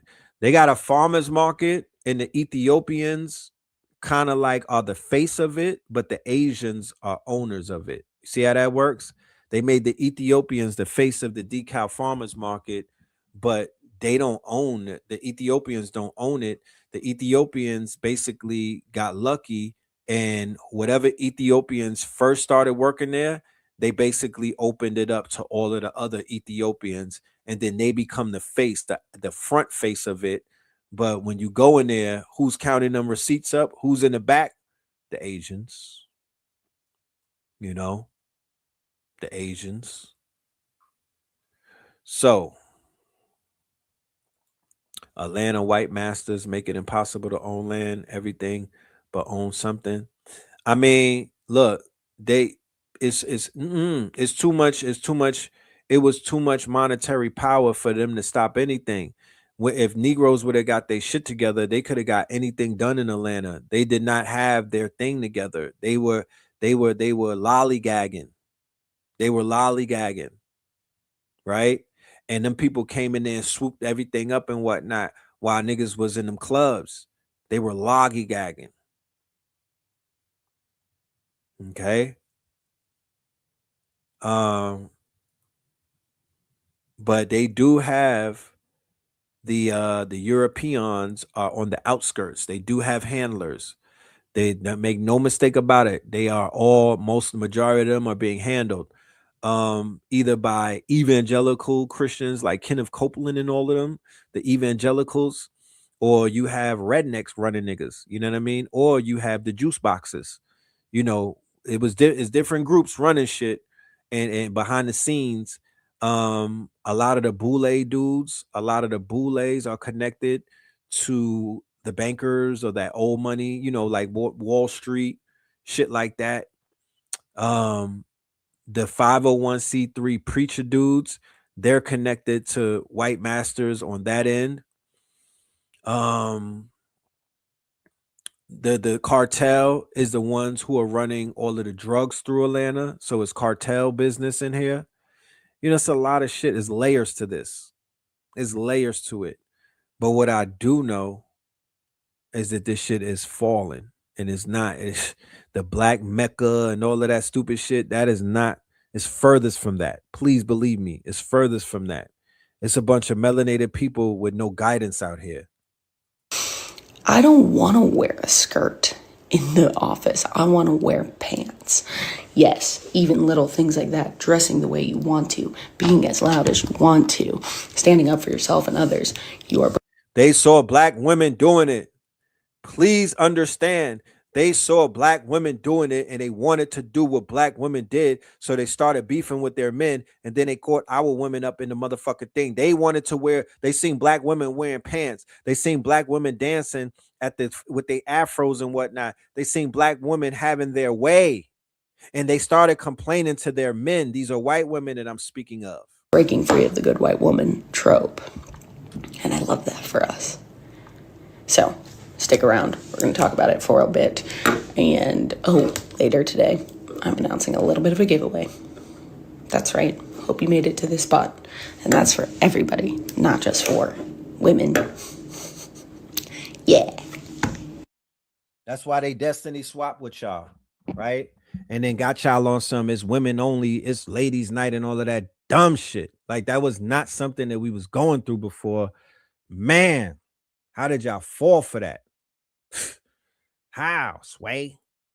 Check this out. My dude Plies and whatnot. Check this out. And I'm trying to ask y'all. Hey, yo, listen to this. I remember growing up, all my Latino buddies, they was on what I was on. But now that I look at it, it ain't as clear to me no more. And I'm trying to ask y'all, do y'all feel, Latino brothers and sisters, do y'all feel y'all are more in line with black folk? Or do y'all feel like y'all are now more aligned with Caucasians?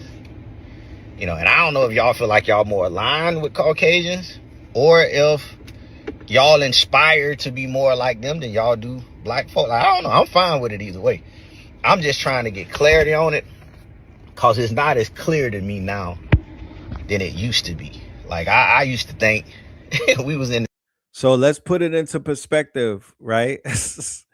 Plies is a Democratic shill. And where he lives at in Florida, right? Where does he live at in Florida, ladies and gentlemen? Let's just be clear. Where does Plies live in Florida? Okay? Because he's surrounded by pro-Trump Latinos wherever the fuck he lives in Florida. Right? My guy is a Democratic shill. Okay? And it seems like he's in Orlando.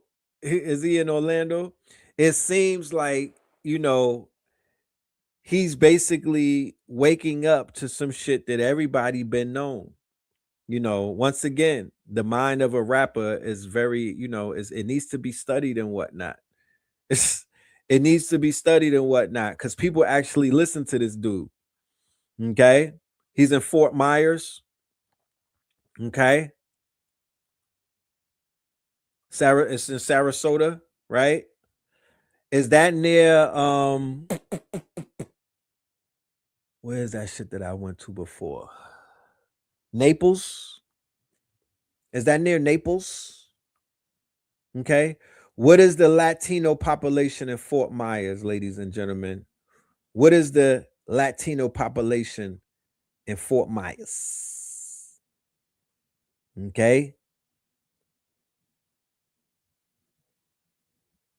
These are, from what I remember, these are some well-to-do areas, right? I've went through Naples before. That shit look, man, immaculate. Big houses, all type of stuff. But I saw the Zimmermans out there. The Spanish Jews are out there and whatnot. So you gotta know who's surrounding you and whatnot. You gotta know who's around you. You gotta know who is in your vicinity. Okay. And him being a Democratic shill and whatnot, he's realizing some things and he's asking questions. So let's hear what else he got to say. He needs some clarity. The same fight. But now when I see things, I remember the last election talking to Latino folk, and they, no, he gonna give us money, he gonna, and I used to be like, God damn, like. Keep in mind, he was a Kamala, a Democratic shill, shilling for Kamala, shilling for the Democrats and whatnot, a little under-informed, like him, Uncle Luke, who's some of these other Florida dudes, just a little under-informed. Willie D, in a sense, I don't know if Willie D was totally on some Democratic shit, but these are the rapper dudes. You know what I mean? These are the rapper dudes. You have to be wild suspicious of the rapper dudes, okay? You don't know who the rapper dudes are, quote unquote, loyal. You know who they're loyal to. Yeah, Trick Daddy and whatnot. You got Trick Daddy, you got Uncle Luke, and you got Plies and shit, giving Florida a bad name when it comes to politics. My niggas, stop it. That's the motherfucker want to get y'all out of here. And the only reason I'm asking, because I need to know who I'm defending.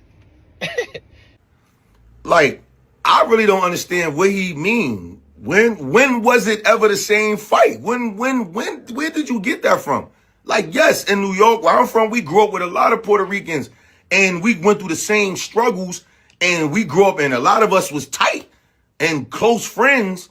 But the reality of it was a lot of the Puerto Ricans we grew up with, their parents was racist. They didn't fuck with black people, but they really had no choice but to accept us because that's where they living at and they kids fuck with us. So they ain't really have no choice. They kids wasn't had that. You couldn't go in every person's house in New York that was Latin.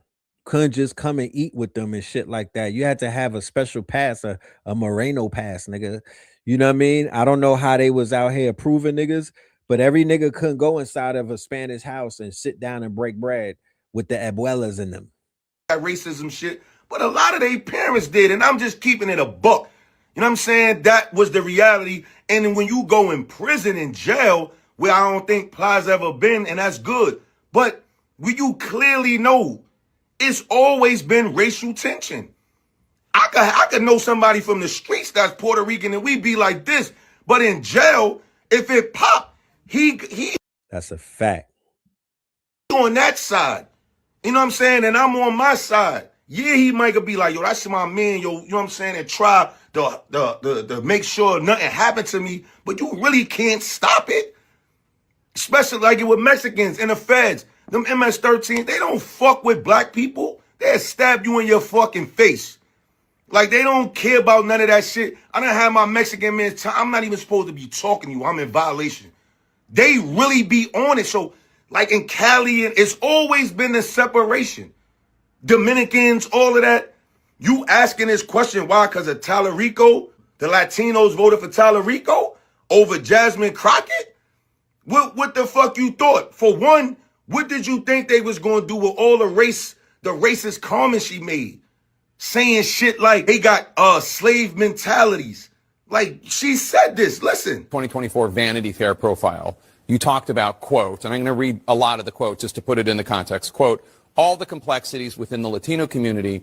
The immigration thing has always been something that has perplexed me about this community. It's basically like, I fought to get here, but I left y'all where I left y'all, and I want no more y'all to come here. If I wanted to be with y'all, I would stay with y'all, but I don't want y'all coming to my new home.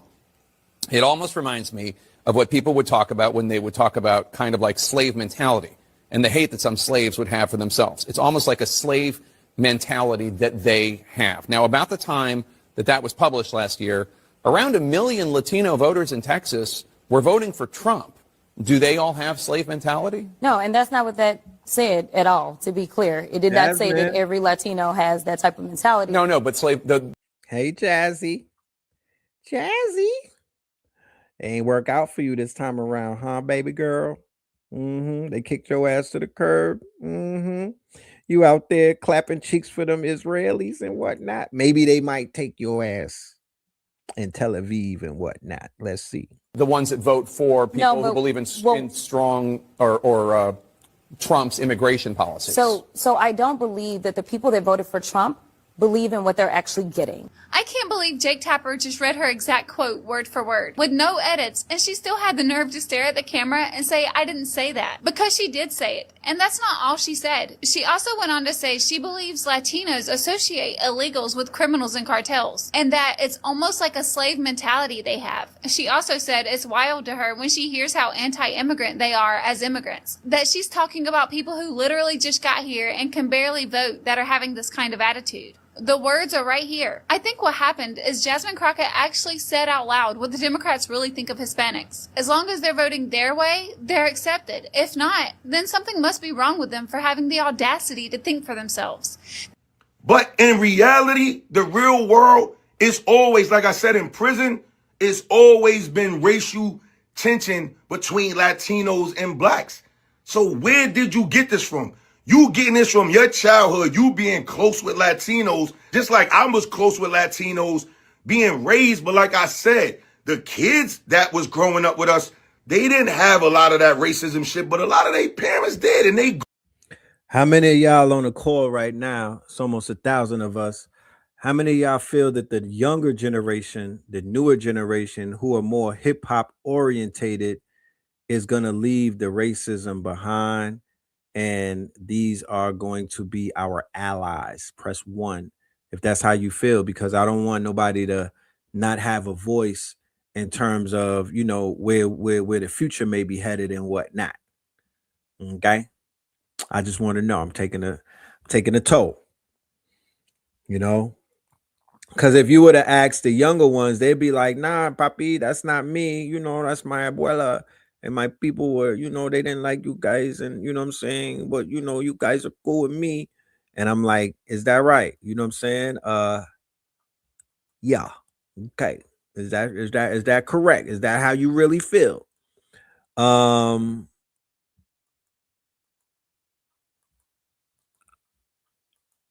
This is going to be a conversation that I don't think is going to go away. Numbers wise, it's an unavoidable conversation just because of the numbers. The numbers are numbering. It's a lot of them and it's a lot of us. So there's gonna have to come some type of quote unquote Rich said they not allies. There's going to have to be some type of quote unquote, what's the word? We got to come to the table with something, you know what I mean? Because they will be undermining us forever. Okay? They will be undermining our people forever. Because, like I said, when I went to Central America, South America, Latin America, what did I witness? I witnessed, and this is what I witnessed with my 2 eyes, and this is also what Spirit told me, that the United States of America, or what they would call the gringo, right? The gringo who literally took this land, right? From the FBA, from the Aboriginals, from the indigenous, from what they call the Indians. They took the land, right? And they have used other races, right? The closest ones, I would say, would be the Latinos, right? Because they're the ones who are in closest proximity. And they use them as a buffer. They use them as a buffer. It's the church and the crown. Spain, who coincidentally is beefing with America right now, Spain was behind that shit. And then also over here, you got the quote unquote white Anglo-Saxon Protestant, and he's been using this whole immigration thing. They've weaponized immigration in a way where they literally know how to put people against one another. Okay. Them people need to be re-educated about who the fuck we are. You know? They need to be re-educated about who we are in the United States of America, because anybody who gets into contact with us and they are carrying the that story about we was just coming here, we ain't nothing but slaves, and we was in chains, and we didn't contribute anything, all of that shit is a no-go. Nobody should even be able to stand in front of us if that's the kind of programming that they had. We need to eradicate that immediately. Okay. And for the people, and also we need to do a little bit of, because there's information that every single person of Latin descent could receive from the researchers from our community, because we even got bars for them. We got shit about their culture that they don't even know about. So when it comes to people from anywhere in the diaspora, because of the level of the high levels of disrespect that they have giving our image and whatnot, everybody got to get, we just need a reintroduction. We need we got to be relearned, rebooted. You feel me? There needs to be a re-education about a lot of things dealing with us. You know what I mean? And then we could take it from there. Because, you know, people are they're running off of faulty, quote unquote, it's almost like a faulty program and shit, right? But conversations like this need to be had, and images like this, you know what I mean, images like this need to replace seizure bourgeois. Okay, images like this need to replace all of those whitewash pictures that y'all got running around in Latin America and whatnot. Because I mean, I don't trust it. It's too many whitewash pictures running. You know what I mean? It's too much proximity to whiteness. Right? So I have a whole presentation that I want to deliver about what took place in South America when they whitened it up. You feel me? I have a whole presentation about the purpose, how they whitened up the entire Latin America, and how that shit was almost like their culture to whiten them up. So they need to get this work. They need some fucking truths. And they need to be reminded of all of the freedom fighters that they don't like to mention and whatnot. And also all of the melanated people who resisted and formed all of those communities and whatnot, all up and down Brazil, all up and down Colombia, all of that. They need to say these people's names, you know, bring that shit back. And then we might trust you niggas. But they're not carrying no culture and whatnot. They're not holding up no culture outside of whatever the fucking culture they got from our people.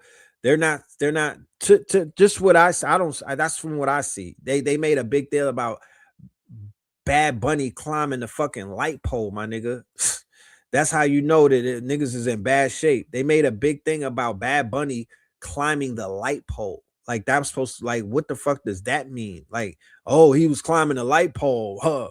There's energy problems in South America. Like, if you niggas don't shut the fuck, man, it's have a seat with this stupid shit. Like, that's just a slap in our faces. Those of us who put all of this time and all of this effort, and then you niggas are gonna talk about Bad Bunny climbing a light pole. That was revolutionary to you? Huh? Bad Bunny in a sugarcane field? Nigga, he got sugar in his tank. Of course he's gonna open up in a sugarcane field. What are you talking about? You don't see the symbolism? You don't find that suspicious, nigga? The nigga got mad sugar in his tank. Yes, he'll open up in a sugar cane field. But what the fuck does that mean? What does that mean? Did he show how how they sold the Moors out? Did he bring Tego Calderon out with the afro? No, he didn't. So I don't want to hear about it. Niggas get excited about nothing these days, bro. Man, it don't take much to get our people going. Did you see he climbed the light pole? Oh my goodness, he climbed the light pole. Really? Okay. That's what's up. That's what's up. Matter of fact, let's find out where a lot of this stuff started. Let's find out where the gripes come from. Check this out. What if I told you that the Islamic conquest of Spain began with an invitation? The year is 711. Visigoth Spain, led by descendants of Germanic warriors, was divided by internal conflict. A local Spanish nobleman, Count Julian, sought help after his daughter was dishonored at the Visigoth court by their king, Roderick. Across a narrow stretch of sea, messengers crossed into North Africa, carrying an offer that would change Europe. A message from Julian to the Muslims, to rescue his people. The man chosen to lead the expedition was Tariq ibn Ziyad. In order to not attract attention, Julian provided ships to the Muslims. The Europeans mistook them for trading vessels. Tariq crossed the narrow straits into Iberia with only 7,000 troops. The mountain where he landed became known as Jabal Tariq. Today, we call it Gibraltar. Reports say Tariq burned his ships after landing, so his army would have no retreat. The message was clear. There was no going back. Ahead of them stood the Visigoth army, led by King Roderick. At the Battle of Guadalete, the Visigoth army collapsed. King Roderick was defeated. Within years, most of Iberia fell under Muslim control. Local populations, including many Jews and rival Spanish factions, supported the new rulers. Visigoth persecution was over, and the conquest spread faster than anyone expected. What followed became Al-Andalus. Cities flourished, libraries, science, architecture, and learning expanded. Cordoba would become the largest and most advanced city in Europe. Now, if they would have taught us this when we were in school, if our Jewish teachers, right, would have taught us this while they were teaching us about Schindler's List, okay, while they were lying to us about what happened in Germany, yeah, let's get into that, right? While they were lying to us, they could have gave us the truth about a history that preceded slavery and makes sense as to why slavery started, because these men, these Africans, were defeated the same year that Christopher Columbus allegedly took sail and all of this stupid shit started. The fact that the doctrine of discovery was a direct result of the Moors losing the war and whatnot. The fact that Spain, the people that speak Spanish are a result of Spain, but Spain was conquered by Muslims, Africans, right? West Africans, my nigga. Okay. So when you go into South America, when you go into Latin America, who Spain basically is controlling, right? The reason why they have an anti-Moorish gripe, what people misunderstood for anti-nigger gripe, they have an anti-Moorish gripe, right? Because their fathers, the same men who slain the men and raped the women and whatnot, these are their children, and they all bow down to the Pope. They call him Papa. They call the Pope Papa and whatnot. So they've trained millions upon millions of operatives to work against the Moors. They've been doing this for centuries now. Every generation, they weaponize them, they radicalize them, they give them the stories. All of that bullfighting, there's all type of celebrations all up in Latin America about defeating the Moors and reminding them to keep their foot on our necks, right? So the whole, in my humble opinion, the entire cocaine cowboy shit coming out of Colombia, all of that was CIA. All of that still ties back into the war against the Moors. It's all dealing with the wars against the Moors. The Italians who push heroin in the 20s and whatnot, Lucky Luciano, all of them, that was a part. They were down with the Vatican Church. That was also against the Moors. They flooded the hood. They flooded Harlem, Black Mecca and whatnot with heroin, with opium, the same way that they flooded China. Okay, the same way they went into China and poisoned China with the opium, during the opium wars and whatnot. And those 60 million people that Mao Zedong knocked off, you don't even know who that was. They knocked off 60 million Chinese and whatnot. You don't even know who that was. That might have been the melanated Chinese, the ones you see in pictures and whatnot. You feel me? Who was the opium wars against? Who did they really put on dope over there? But Godfather of Harlem, it highlights how the Italians, and by way of the French connection. So what was the French connection? The French connection was them coming out of what? Marrakesh, coming out of Morocco. That's where the Moors got subjugated, right? Because they went over into Morocco and subjugated the Moors. So the French connection, whenever you see French in Africa, that's France going after the Moors. Okay, that's France putting their foot on the Moors' neck.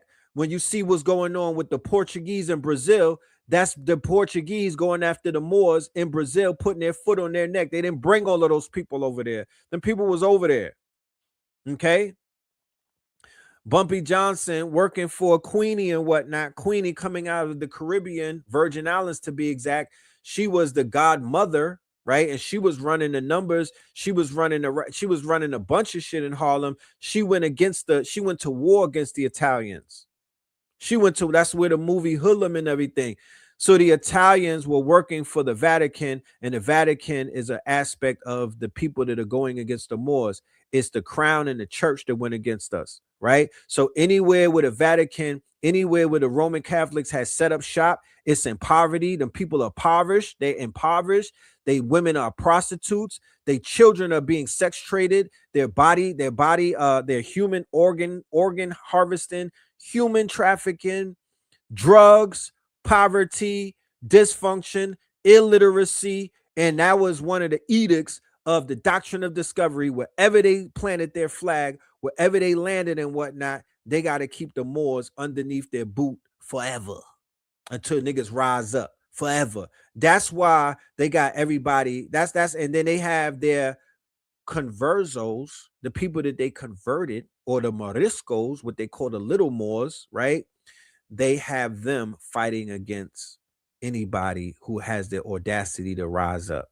If you have the fucking audacity to try to rise up, then they're going to send their Jesuit Roman soldiers against you. Okay? And they checkmated your women and whatnot. So they have your women as either sexual, like the booty of war, either the women in Latin America or wherever the church is at in the Caribbean, the women are subjugated. Okay? And they beat you at the Catholic school with rulers and whatnot, and the women is subjugated, and the women are quote unquote, they're the main targets and whatnot because they give birth to the Moors. Okay? They are the wombs that give birth to the Moors. So you got to make sense of certain historical things that they're hiding so you can understand why things are taking place the way that they're taking place. It's not really, it's not difficult to figure out. While Andalusia had paved streets, street lighting, and running water, much of Northern Europe, including London, remained dark, smaller, and far less developed. A new civilization had begun. A small army crossed a narrow sea and changed the destiny of a continent. History tells us how Islam entered Europe, but it forgets the spark and the civilization of justice that followed. Of course, they're showing these men as Mamelukes or as Arabs and whatnot. This phenotype didn't even exist back then, ladies and gentlemen. This whole phenotype right here, it didn't even exist in 7-Eleven. So Tariq and the Moors and even the Berbers and whatnot, they were way more melanated than how they are depicting them. But they're utilizing modern day phenotypes to kind of like give you a historic, that's not how they look. That's not how they look. You know what I'm saying? Even Wesley Muhammad broke down the original Saudi Arabians were jet black like oil and whatnot. So that's not how these people looked and whatnot. The West African went up in Spain and blackened up that whole goddamn continent, similar to how they're doing now, right? This whole xenophobia about what? West Africans coming into the Iberian Peninsula, coming into Europe, most importantly, France, right? Because Charles Martel stopped the Moors in France. It was a leader named Charles Martel. He was one of their leaders and whatnot. The grandfather of Charlemagne. He was the one who stopped the Moors from advancing they were going to take over the whole of France. They got the Baroque. They got the whole Baroque thing. That's them, right? So Charles Martel stopped them, right? But now, fast forward, the Africans are taking over France. The Africans are taking over Italy. The Africans are taking over Spain. The Africans are all up in the Iberian Peninsula. So what are the politicians who consider themselves far right doing? They're tapping into historical lore. They're tapping into history. They're galvanizing their people, saying, this happened before, ladies and gentlemen. Remember, this happened before. We went through this before, right? The world wars cleaned that shit up and pushed that shit away, but now it's coming back, right? But now it's coming back. So they're utilizing xenophobia to scare people, but ultimately, this has been going on for a long time. This has been going on for a very long time. Okay. The Africans are taking over the Essence Fest. Well, the Essence Fest just declared bankruptcy like Pinky Cole and whatnot.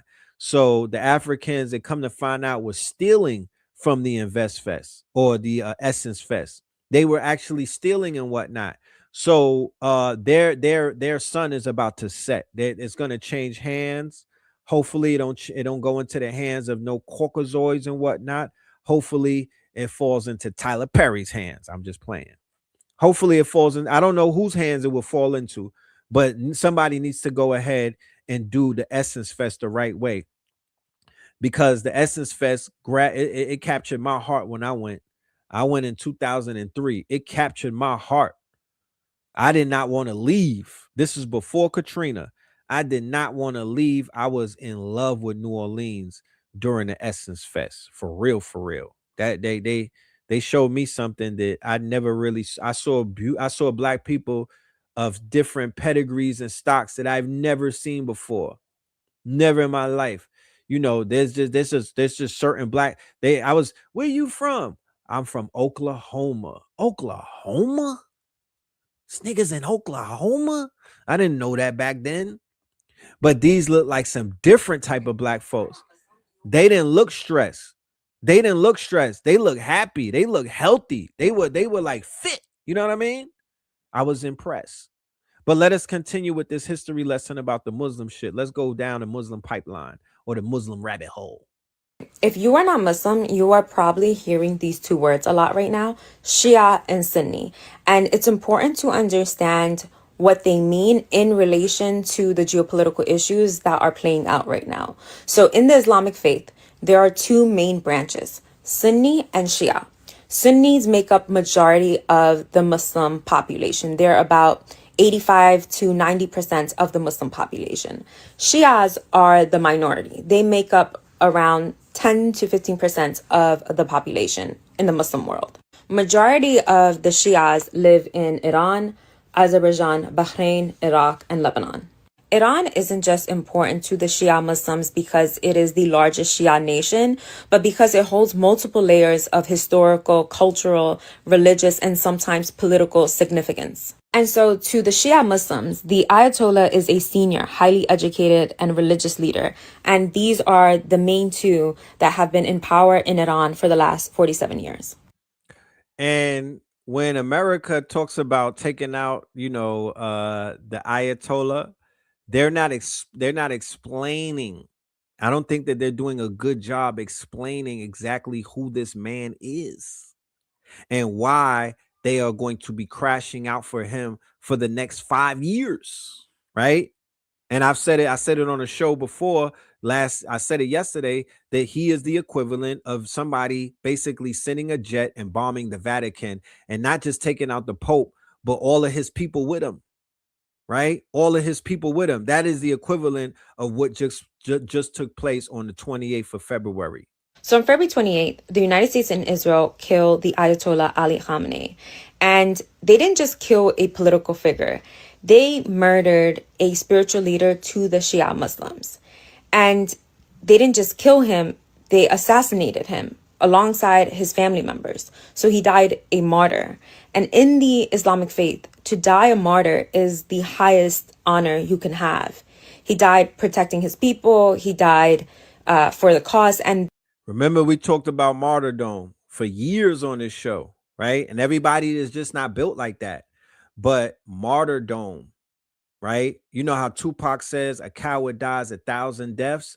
Martyrdom is seen as some of the highest quote that you want to go out on your boots. You want to go out standing up. You want to go out with your head up. Like they martyred a lot of our people in those lynching scenes and whatnot. When you look at the book, Without Consequence, it is the coffee tabletop book about the lynchings, all of the postcards and whatnot.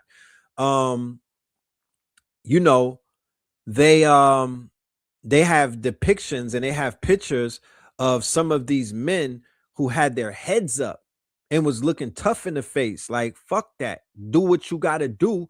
I'm a finna be a martyr and whatnot. Martyrdom goes all the way back into shit like Attila the Hun and things of that nature, right? And it's real.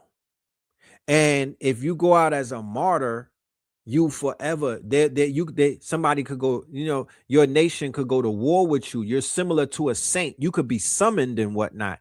You could be summoned. You could be put on the altar. You could be consecrated. They can make sacrifices to you, right? So all they did is create a fucking legend. You thought Soleimani was something. They created a legend out of my dude. He was dying anyway. They said that he had cancer or something. He was going to die anyway. So he's like, F that. I might as well go out as a martyr. I'm forever etched in the hearts and minds. So because remember, Iran is Persia. It's not necessarily Islamic Republic and whatnot. But when they bombed them little girls and when they took out the fucking Ayatollah, they brought the whole Iran together. They're bringing Iran and they're bringing the whole Muslim world together with this dumbass shit that they did. So it can't be anything but on purpose. Donnie, dumbass Trump, this has to be on purpose. They have to be doing it. This provocation is for reasons of what we've discussed about eschatology. I'm gonna let the professor, the Chinese nigga, cook y'all niggas with that. He's gonna say it better than me. But this is about that end time prophecy, man. That is what makes him a martyr. And that's what he's going to be known as. And so right now, there's a call to action to the Shia Muslims to avenge his death. After news of his death, Pakistani Shia Muslims stormed the U.S. consulate. 22 people were killed. The Lebanese resistance attacked Israel in solidarity with Iran. I think it's worth mentioning that Shia identity is symbolically rooted in resistance against injustice, colonization. They resist being conquered.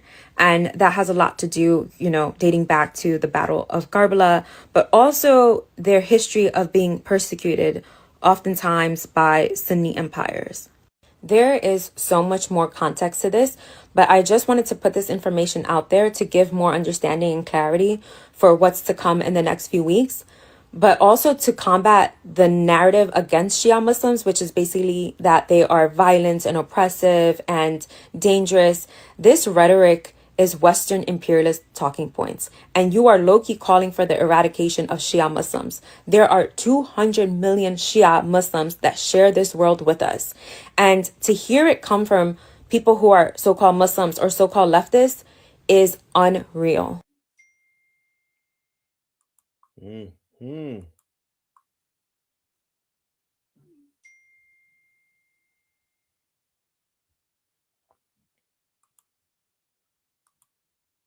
Good, y'all. We back chopping it up. I want to talk about. All right. Let's get into something else.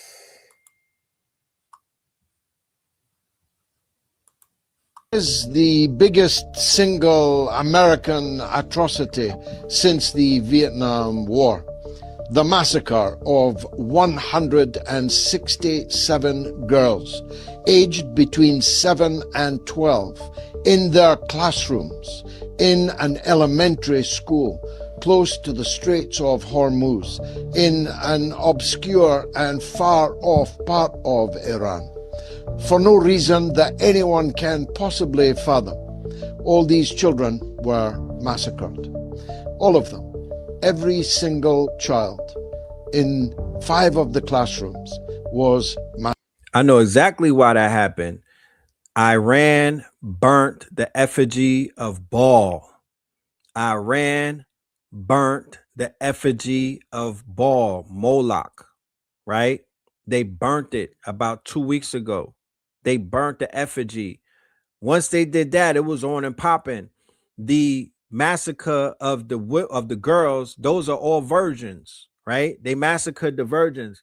That's feeding this is a ritual. This is a blood, right? This is all for Baal, off the rip. They didn't even, that was one of the first strikes and whatnot, was to feed Baal. They burnt Baal in Iran, and then Iran came and bombed the school with 150 girls. Come on. You don't see what's going on? Massacred. 60 others are wounded. Then right after that, they bombed the volleyball team of girls. And when they showed the map is nowhere near Tehran. This is nowhere near Tehran. This is near the Straits of Hormuz. This is not even an enemy. This is not an enemy territory.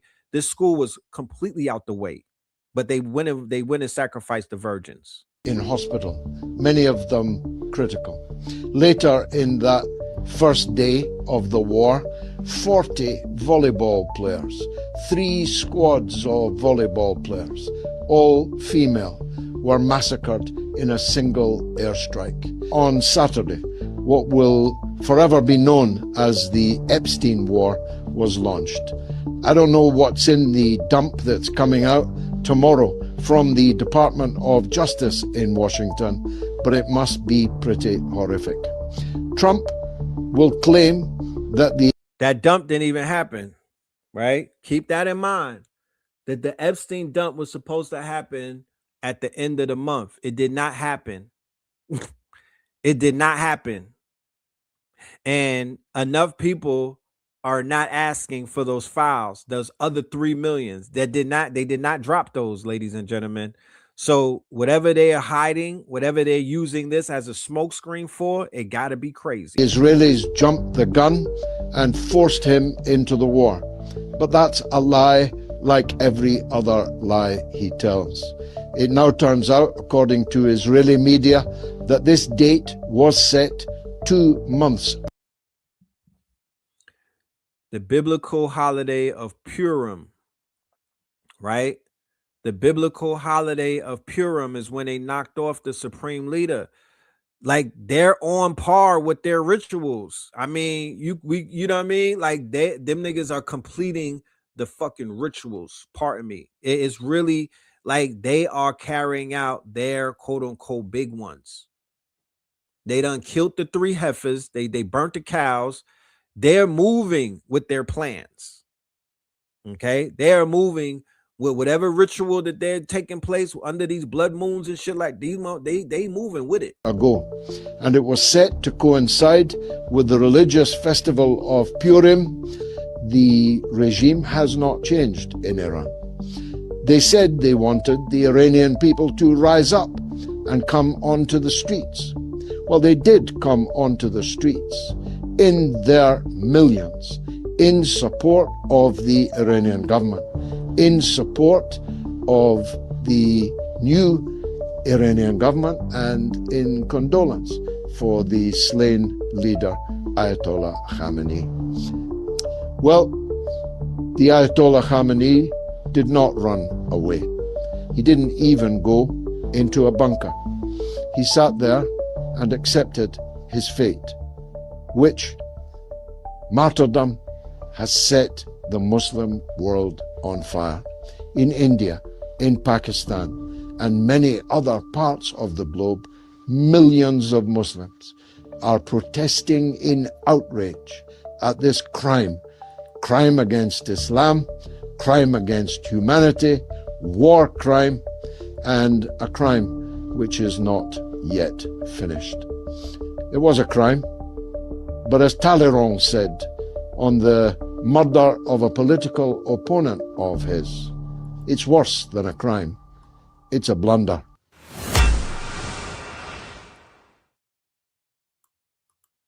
The Lil Fatty never planned on diplomacy.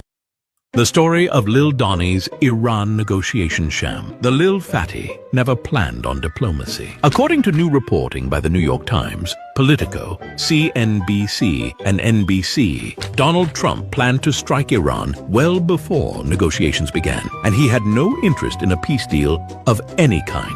The FIFA Peace Prize winner used the negotiations to provide cover while he moved our military into place. He only sent Jared Kushner and Steve Witkoff, neither of them, mind you, actual appointed diplomats, and Kushner has no position in the government at all. Is that not crazy? If you see Jared Kushner coming, you better run. Whenever Jared Kushner, once again, who is not, that's the son-in-law. He is not an elected official. You want to talk about what's that word where they choosing the children? Nepotism. You want to talk about nepotism? Son is not an elected official, and he's literally being chosen to have negotiations with world leaders, right? They did that shit all the way back in Trump's first term, where they allowed this nigga to facilitate peace treaties between the quote unquote Palestinians and the Israelis, right? Like, who's really running the show? Okay, who's really running the show? So when they say that Israel is running the White House, it's through Kushner, nobody else. He's the one. He's the go-to man for Netanyahu, right? More so than Trump is. Trump is being controlled through Kushner. Okay? And Kushner is being controlled by Netanyahu, right? So that's how that thing is working and whatnot. But yeah, wherever he goes to have negotiations, somebody always gets murked. That is one of his calling cards. Wherever they send Kushner to go, they're gonna bomb that place or they're gonna assassinate somebody. He's the trump card.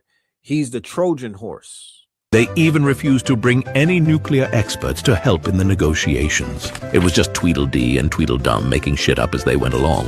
Reportedly, the two were purposefully obtuse. They'd change their demands on a whim, and when Iran would agree to something, they'd change it again. This was so apparent that diplomats on both sides said that Witkoff and Kushner actively undermined negotiations, which in hindsight was a stalling tactic, proving they had no actual interest in securing peace of any kind. But that's not the end of it. Almost immediately after the first round of unprovoked bombings, Iran's intelligence service reached out to the CIA, who in turn reached out to Trump about securing some sort of peace, possibly even a limited surrender. And instead of exploring this option, at the direct urging of Israel, Trump wrote a Truth Social posting saying, "It's too late to talk peace." It seems, however, it was always too late, because with Donnie, who chairs the Board of Peace, claims to be the president of peace and made his very own peace prize for himself, peace of any kind was never going to be an option. Oh, also, Donald Trump is in the Epstein files and is refusing to release over 3 million documents that contain his terrible, vile, inhuman deeds. Man, let's stay on this shit, man. Let's go to this chick right here. Christy Noam. Sir, I'm looking at a picture of an interior. Looks like a bedroom. Of an airplane? Mm-hmm. Yes, sir. You're not familiar with that? These photos are not accurate. If you're referring to the airplanes that the Department of Homeland Security has purchased, that is dictated in statute by Congress for the Department of Homeland Security to have a plane. Luxury jet with a bedroom in it? Yeah, we used a 737. I've been on it once. The department has found that in purchasing our aircraft, that we will save the taxpayers hundreds of millions of dollars. Does it have a bedroom? In fact, we spent $1.42 billion on ICE deportation. So this is the head of ICE, ladies and gentlemen. This is the Department of Homeland Secretary Christy Noam that just got the boot. She got fired. Okay. Pam Bondi's evil twin sister and whatnot. Pam Bondi's evil twin sister. Pam is next on the chopping block. Let's go. Could you explain this? Sir, I'm looking at a picture of an interior. Looks like a bedroom. Of an airplane? Mm-hmm. Yes, sir. You're not familiar with that? These photos are not accurate. If you're referring to the airplanes that the Department of Homeland Security has purchased, that is dictated in statute by Congress for the Department of Homeland Security to have a plane. Luxury jet with a bedroom in it? Yeah, we used a 737. I've been on it once. The department has found that in purchasing our aircraft, that we will save the taxpayers hundreds of millions of dollars. Does it have a bedroom? In fact, we spent $1.42 billion on ICE deportation flights Does it last have a bedroom year. in it? I believe it's being refurbished. What kind of deportee justifies being flown out of the country in a luxury jet with a bedroom and accommodations like this? There are aircraft being purchased that will be utilized for executive air travel and for deportations. Senior administration officials have described these airplane purchases as the world's worst deal and an abuse of federal funds. Christy Noam being fired. The story of Christy Noam being fired, the sacrificial bird-legged hoe. Donnie fired Christy, not because she murdered U.S. citizens, or she shot a puppy, or she embezzled millions of dollars in taxpayer money, or she detained U.S. citizens, or her public affair with Corey Lewandowski, but because she embarrassed him at a hearing in front of Congress. So Democrats, if you want to bring this admin down, you need more hearings. You need to be loud, forceful, and press the fuck out of them. This is a crack in the foundation. Do not stop digging at that crack until it brings what's left of the White House down. Christy Noam is an unemployed bird-legged hoe. Christy Noam is an unemployed bird-legged hoe. Christy Noam is an unemployed bird-legged hoe. Christy Noam is an unemployed bird-legged hoe. That hoe off she goes.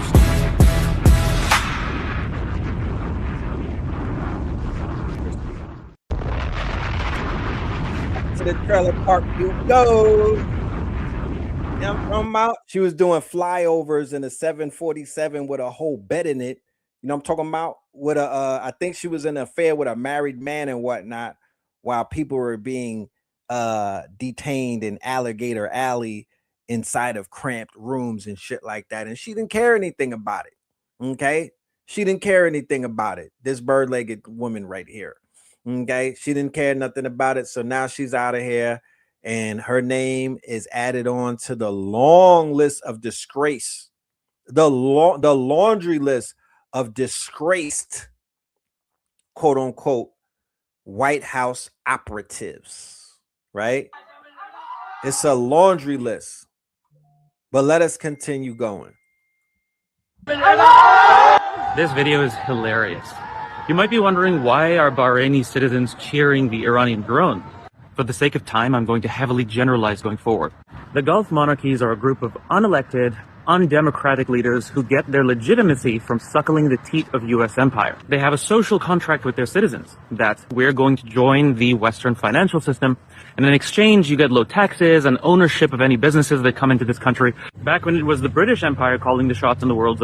Hold on, real quick. This is a lesson right here. We are all in school because many of us did not know this before. We didn't know what we didn't know what the whole Gulf Coast makeup was about. Yeah, we know about the petrodollar and OPEC, but a lot of people didn't even know that some of these places, you know, these were like cookie cutter countries. They were put together by America, and they were built off of royal families or unroyal families or just niggas in the desert, right?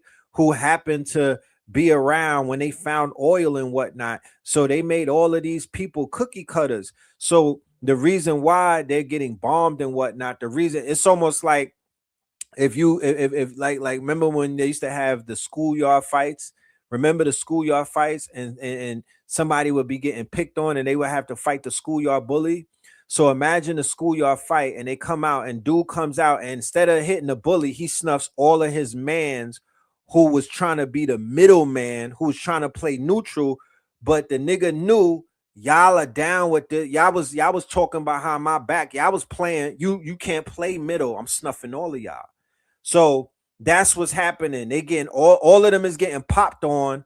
So the rest of the world could be like, oh, I thought them niggas was cool. Oh, they not cool? All right, we not fucking with them either. We not going to Dubai. We not going to Bahrain. These are some hoes. We didn't even see it like that.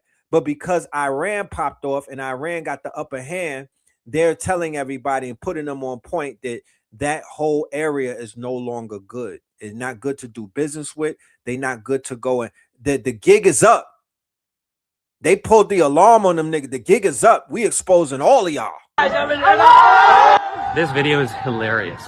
You might be wondering, why are Bahraini citizens cheering the Iranian drone? For the sake of time, I'm going to heavily generalize going forward. The Gulf monarchies are a group of unelected, undemocratic leaders who get their legitimacy from suckling the teat of U.S. empire. They have a social contract with their citizens that we're going to join the Western financial system, and in exchange you get low taxes and ownership of any businesses that come into this country. Back when it was the British Empire calling the shots in the world's oceans, they chose a select few families, helped them come to power, and said, you let us steal the resources that are on your land, and we let you sit pretty. And they make their cities conduits of transnational capital.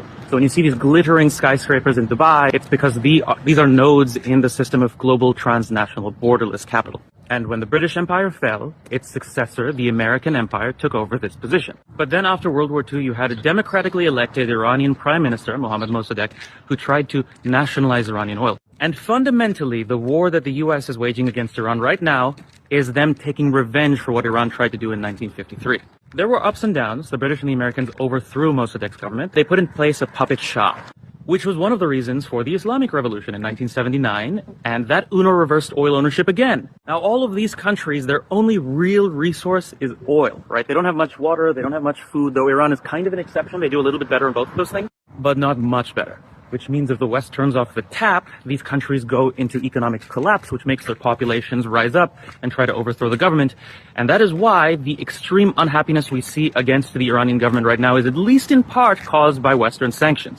The only thing keeping those other unelected Gulf monarchies from needing to gas their citizens in order to maintain law and order is that They trade in petrodollars, they invest those in the United States. Essentially, they suckle from the teat of U.S. empire, and in exchange, the U.S. lets them live. The U.S. Remember, Saudi Arabia was the lifeline to America in the last 2 years.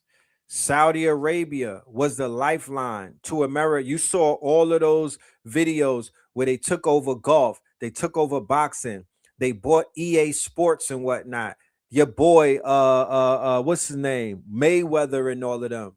You feel me? All of them niggas was running over there, giving them Saudi Arabians lap dances and whatnot. They were the ones bailing out. They were the spending. So they're about to pull their money, right? I remember Saudi Arabia was even saying, yeah, y'all could trade on our stock market. Whatever happened to that, right? And they're about to pull a lot of their funding back. They're about to pull a lot of their fundings. They remember, they're telling America, y'all can't even fly in our airspace no more and go and bomb Iran. They already waved the white flag. And they said that America was not protecting them against Iran. Right? Yeah, remember the Jake Paul fight had the Saudis in it. You've seen the Saudis popping up everywhere in the sheiks was in the building everywhere in the last 2 or 3 years. You feel me? And all of these hoes was getting in line. All of these hoes was getting in line, right? All of these actors and athletes, everybody was getting, they was all doing the bunny hop. They was on a Magic City shit. They was all hoeing, right? They was all hoeing. They was getting right. But everybody turned away. They were ignoring the fact that the UAE is involved in multiple genocides, the Congo and in Sudan. There's nothing that can excuse them from what there's nothing in the world. They were behind the desecration and the destruction of the libraries like Timbuktu and shit like that. They don't want nothing ancient. They don't want no monuments. They're mad that the pyramids got black faces inside of them. They're mad that niggas are going and asking questions and whatnot. They're mad at that. So they bankroll these terroristic organizations to destroy the relics, to destroy the historical shit while they build up these glass towers. They build up these fake ass glass towers. They literally, right out of the sand that they built these glass towers, and them shits all come tumbling down. Fucking drones are taking them out. Bases in the Gulf are in part there to protect their financial assets because these countries are financial conduits, but they're also in part holding these countries hostage. Because if they ever rebel, like Gaddafi did by wanting to get off the dollar system, then the U.S. has an extremely strong military position and they can just destroy you and your entire country as a result. So that's what the U.S. is trying to do to Iran now. But remember, of all these countries in the Gulf, Iran is geographically the strongest. It's mountainous, it grows a decent amount of its food, it has an okay amount of water, it can last, it can take pain, which is not the case for many of these other Gulf monarchies. So Iran attacking the Gulf monarchies is them sending a message to those monarchies that you guys have made a bad bet. When the interceptor ammo runs out and you have humanitarian crises, which is also going to affect India because a lot of Indians live in that region, by the way, these monarchies are going to have to start asking themselves some very tough questions. The fate of the world we live in is at stake in what is happening now in Iran.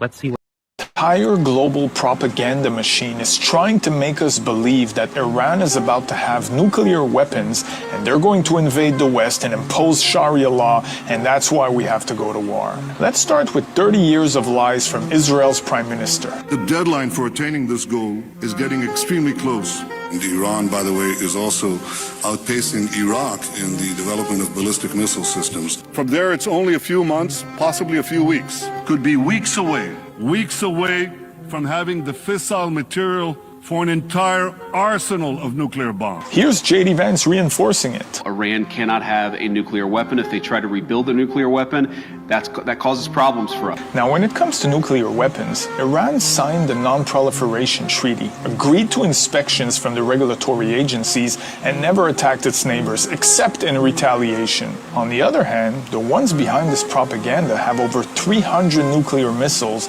never signed the NPT, never had an inspection, even though it is required by international law, and attacked at least 9 of its neighbors. I don't think we should send our sons and daughters halfway across the globe to take care of somebody else's agenda. This is not our fight. The people want peace, and I think we're just about done with the lies.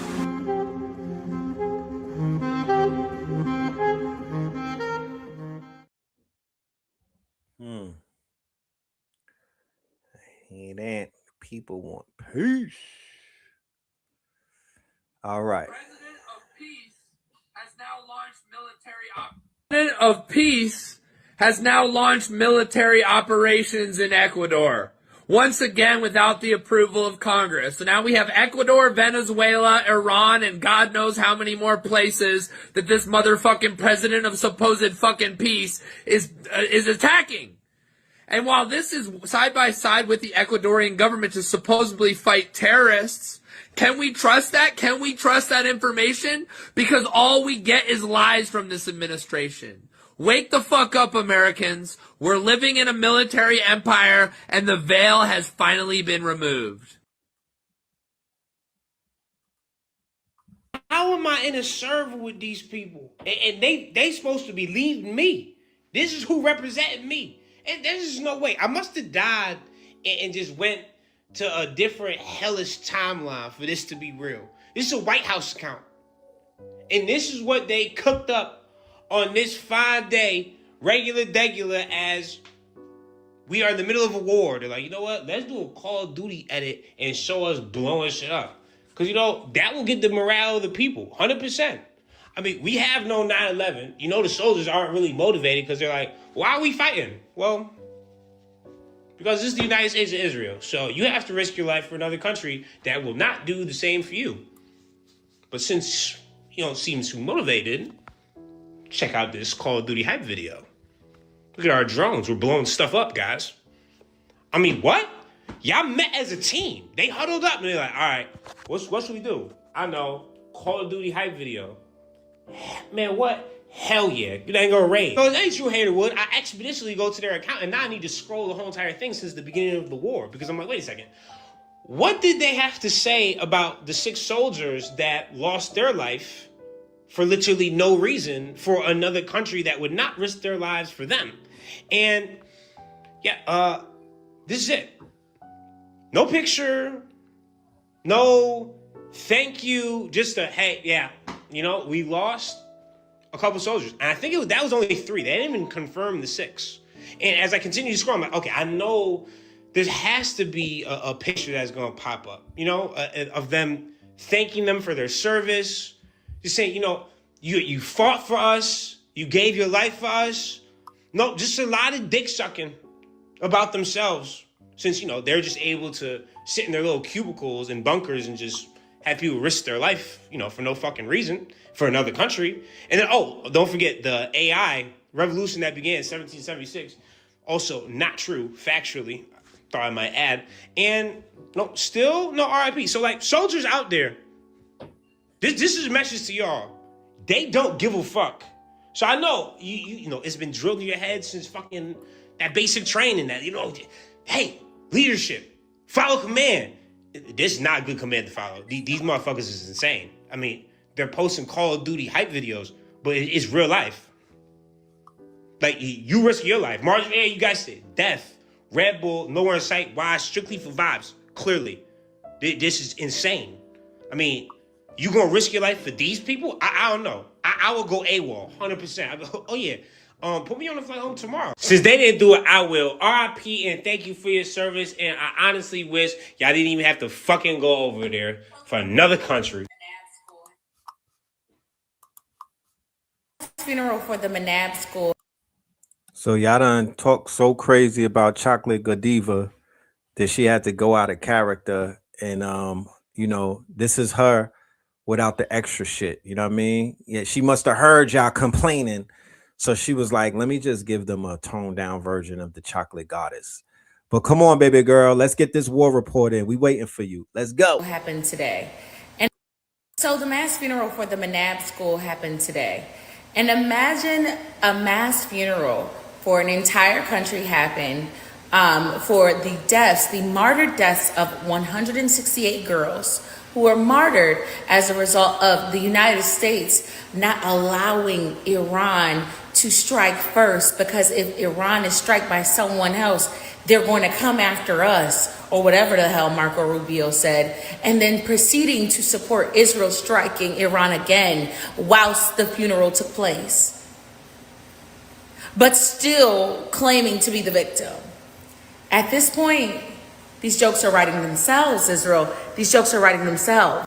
I woke up this morning to see the damage that the Fatah-2 missile had on different parts of Israel. I also awoke to see the amount of deaths, the total amount of deaths that have happened in Israel versus Iran. The total amount of deaths in Iran has superseded 757 deaths since this incident has taken place, involving way more civilian casualties than there were in Israel. They woke up today, Israel decided to bomb a school playground while literally the school's mass funeral was taking place, the world's tiniest mass grave. And somehow you still think you're the victim? I saw the damages that were done to Israel, but think about all the damages Israel has done to the entire region. Think about all the deaths that have taken place in Iraq and Afghanistan, all the deaths that have taken place in Syria, in Lebanon, in Iran. And you wake up today after spending days claiming that Iran is nothing more than tyrants and that they attack civilians and they're breaking international law, just for you to go back and do the exact same thing, even though you're the one who started doing that. I'm not sure why they think that we're supposed to provide some form of sympathy to them, because it just does not exist. It doesn't exist. You literally say one thing and do the opposite.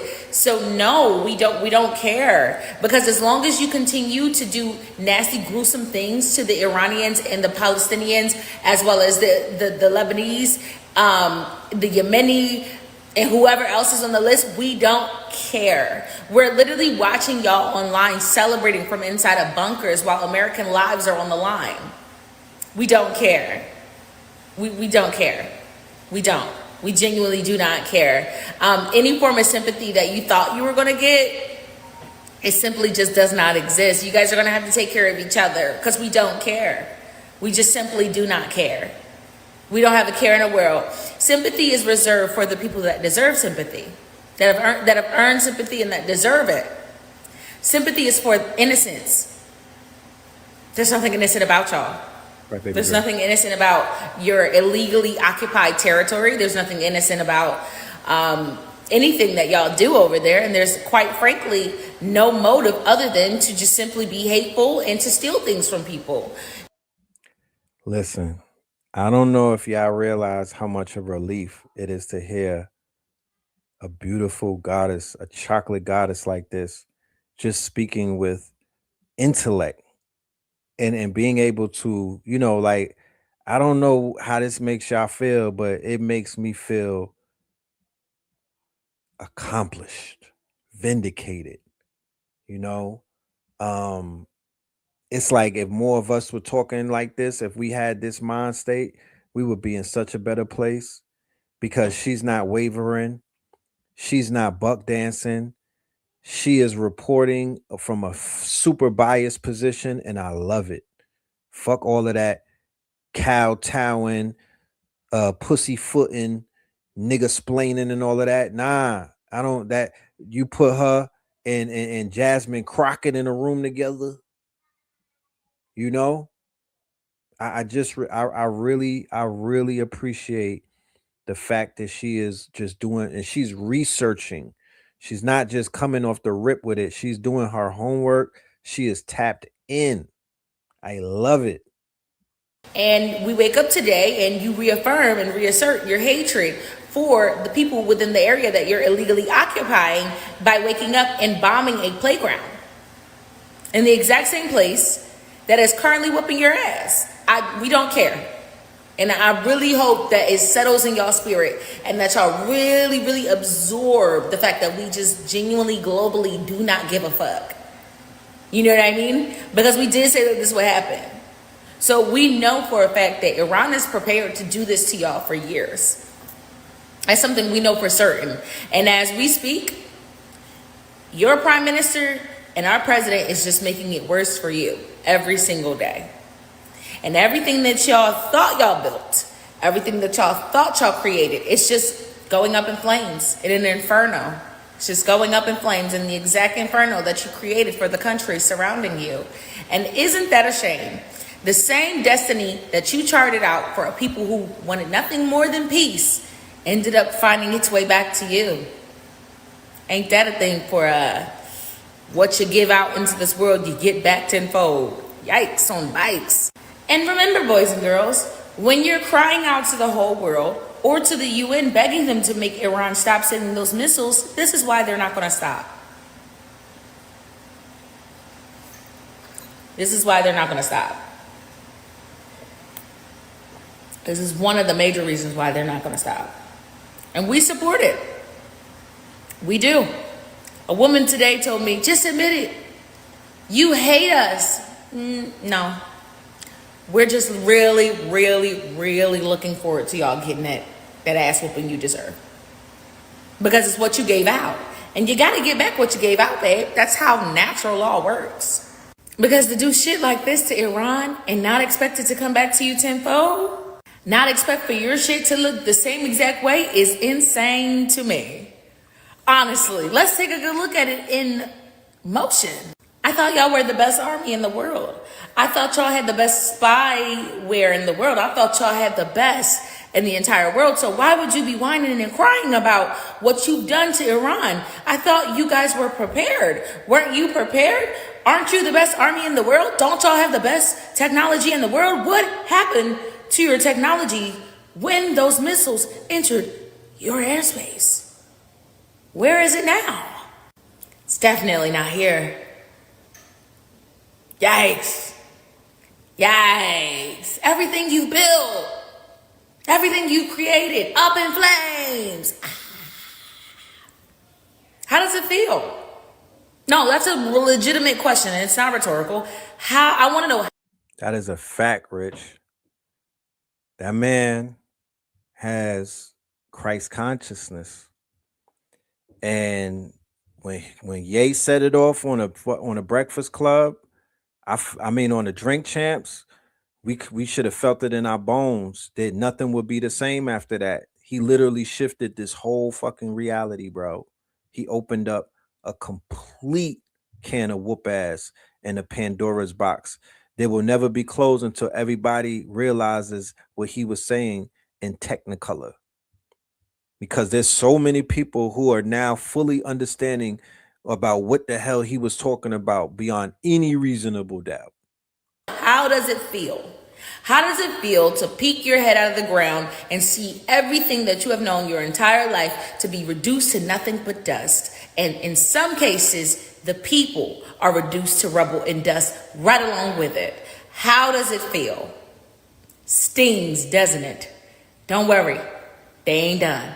How does it feel to see the glowing and hearing the bombs and missiles going off in the distance, knowing that it's only a matter of time before those missiles reach you too?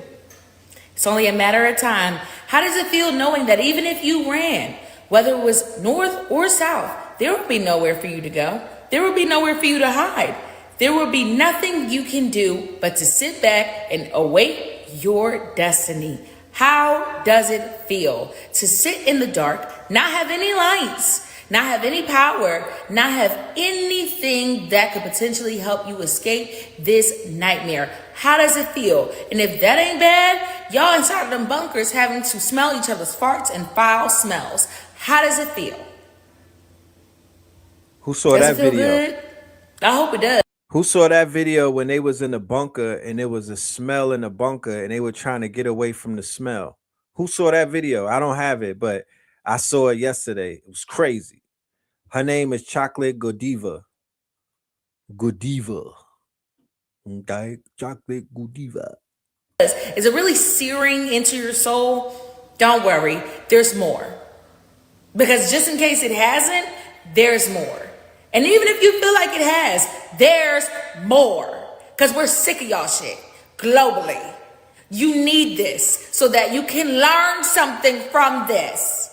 And if you feel it in your chest to blame somebody for the pain you're experiencing, despite us knowing globally that y'all are the reason for your own pain, and that these are the consequences of your own actions, citizens, 70% of the citizens in Israel included, make sure you blame the person who pushed the goddamn button. Make sure you blame the person who made sure that they did the worst possible thing that they could do and then hopped on a plane and left you to suffer by yourself. Make sure you blame the person who was in charge.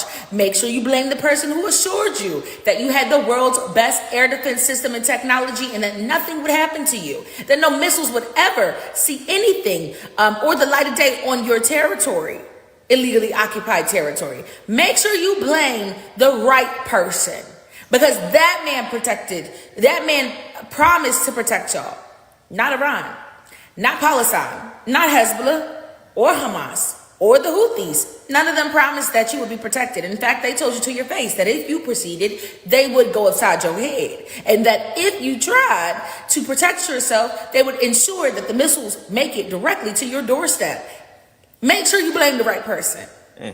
Make sure you blame the right person, because that is one of the very many men that created the falsehood of where you live, the veil in which you sit on, and they ensured that you were not protected by not only creating structures that were so fragile that only a missile, a mere beginner entry-level missile, could blow y'all up out the ground. And Iran hasn't even touched any of their new stuff. Make sure you blame the right person. And next time, make sure you vote differently. I don't know. Oh man, you know is Gumba, the black. You know I got the turned up version of her too. This is the you know what I mean. You know I got the turned up version of her. I'll see if I'm gonna drop that one, but I'm pedestaling Chocolate Godiva because we got other things to worry about. We have to show the clean glass of water because we've been made aware of the dirty glass of water, right? So this is the other side of our Chocolate Godivas. This is Gumba, the Black, Asian, Latina, white, and Native American super influencer taking over the internet. Yeah, Cherokee. Yeah, Cherokee. Let's go. This is Gumba, the Black, Asian, Latina, white, and Native American super influencer taking over the internet. Yeah, Cherokee. With over 12 million followers across platforms, Gumba represents success, beauty, and aspiration. Bitch, this influencer shit getting slow as hell. I used to just make money being pretty. That shit don't even work no more. And I gotta keep up this whole lifestyle for these hater women and strange men I don't even know. Oh, baby, yes, very nice. Oh, buddy. Well, I could always link you with the Cultural Interference Agency. The what? My boyfriend just got hired over there. They saying they thinking about starting an influencer division. You'd be perfect for that. How good the money? So, you want to be the biggest influencer in the world? Yeah. Okay, easy. But you got to sell your soul. Sell your soul, sell your morals, and sell out your own community. Do is promote whatever we tell you. Bad food, dumb trends, pointless drama, shit crack if we tell you to. You get jets, yachts, steak dinners, annual surgeries, private Pilates workouts. So, you in? Hell yeah, I don't care about these bitches with no edges. Book the jet. Welcome to Cultural Interference. Okay, y'all. I finally decided to stop gatekeeping. This right here, BBL Eternity Butter. No surgery, no gym, just consistency. Body done overnight. BBL Eternity Butter. They're selling that at Slutty Vegas. Okay, y'all, I finally got the same stuff Gumba been using. She told me this was gonna give me the best body in the world. Now I look like Baggins Sagan Berry. What the fuck I do? I ain't tell you to rub that shit on your ass. Ladies, I am done entertaining broke energy. This right here, brokey repellent. One spray of this, and you attract a rich, successful, handsome husband only. No more dusty men. Oh yeah, I'm about to meet my husband tonight. Baby, please. I just need somebody who believes in me. Between opportunities right now. You look financially stable. No, this not supposed to happen. Hey, baby, can you get me some Mike and Ike's? Let me get 2 Mike and Ike's. Sure. Yes. Now we have something that will make you the most money. I'm listening. We call it Blue Sempic. It guarantees weight loss, 100% effective. Minor side effect, it turns their skin blue. But don't worry, we sell the antidote afterward. Double revenue. You want to be the biggest star in the world, correct? Yeah. I don't give a fuck. They should have worked out anyway. Excellent. You'll be on every billboard in the ghetto, and we're gonna boost your live stream numbers. This was the moment Goomba became the biggest influencer on Earth. She promised transformation. And for once, it actually worked. Oh man, Hong Kong. No, it's not coming off! Bitch, that's fucking Gridlock. I'm out of here. I'm a black dog. I know what's Be up. out here turning people into Skeeter Valentine for profit. Oh, Grinny, I've been expecting you. They gave me upgrades. All that. Yeah. They got our people selling out, man. They got them selling out and selling anything. So for those influencers that was going to Dubai doing dumb shit, yeah, your plane has landed. Them days are over. Them days are over, ladies and gentlemen. You know, I'm gonna hang that up. Yeah. Like hang that up. Hang that up. We celebrating melanated women who are dropping information. You know what I mean? Who are dropping information. That's what we into right there. Women that are teaching. All I gotta say is they lying to you. I know y'all love Trump. I know y'all love Pete Hegseth. I know y'all love Vance. Actually, where the hell is Vance been? I ain't seen him make a speech yet. But they lying to you. Do not watch CNN or Fox or any American news channel. Get on YouTube. Watch international news. They gonna give you that tea. They gonna give you that tea, honey. And let me just say, I got that Indian news on repeat 24/7. Al Jazeera over on YouTube, they gonna give you that tea. Al Jazeera, they gonna give you that tea, okay? Because Iran is playing chestnut checkers with America. It's been more casualties than America is letting on. Nobody from Iran that's in charge over there, okay, that is going to avenge the death of their spiritual leader, okay, during Ramadan, okay, called Trump and said, let's put an end to this. Ain't nobody call his ass. Watch international news, okay? They are unbiased. They don't have a leg in the fight either way, so they're going to give you the real. Go on YouTube and watch you some live international news.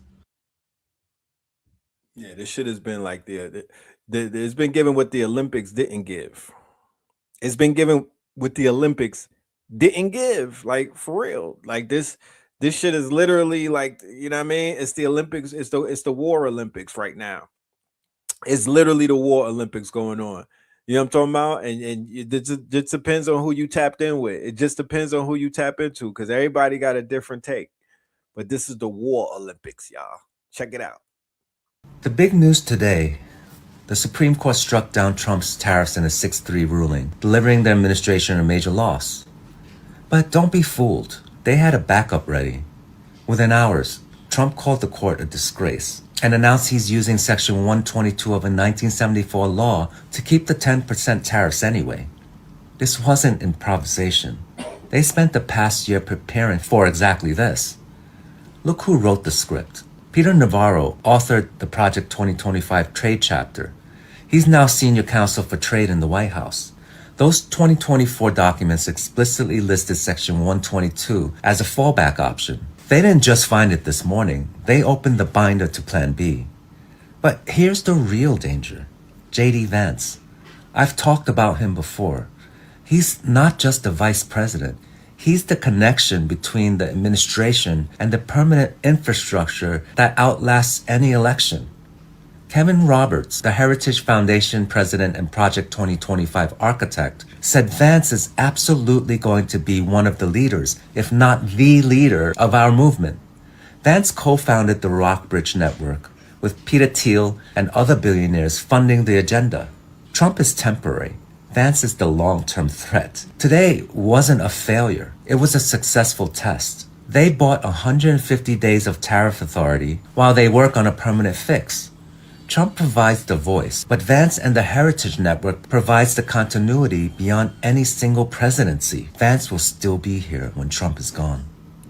Remember, Like, follow, and share, when I because we told all need y'all to know who the about the Vance rabbit hole.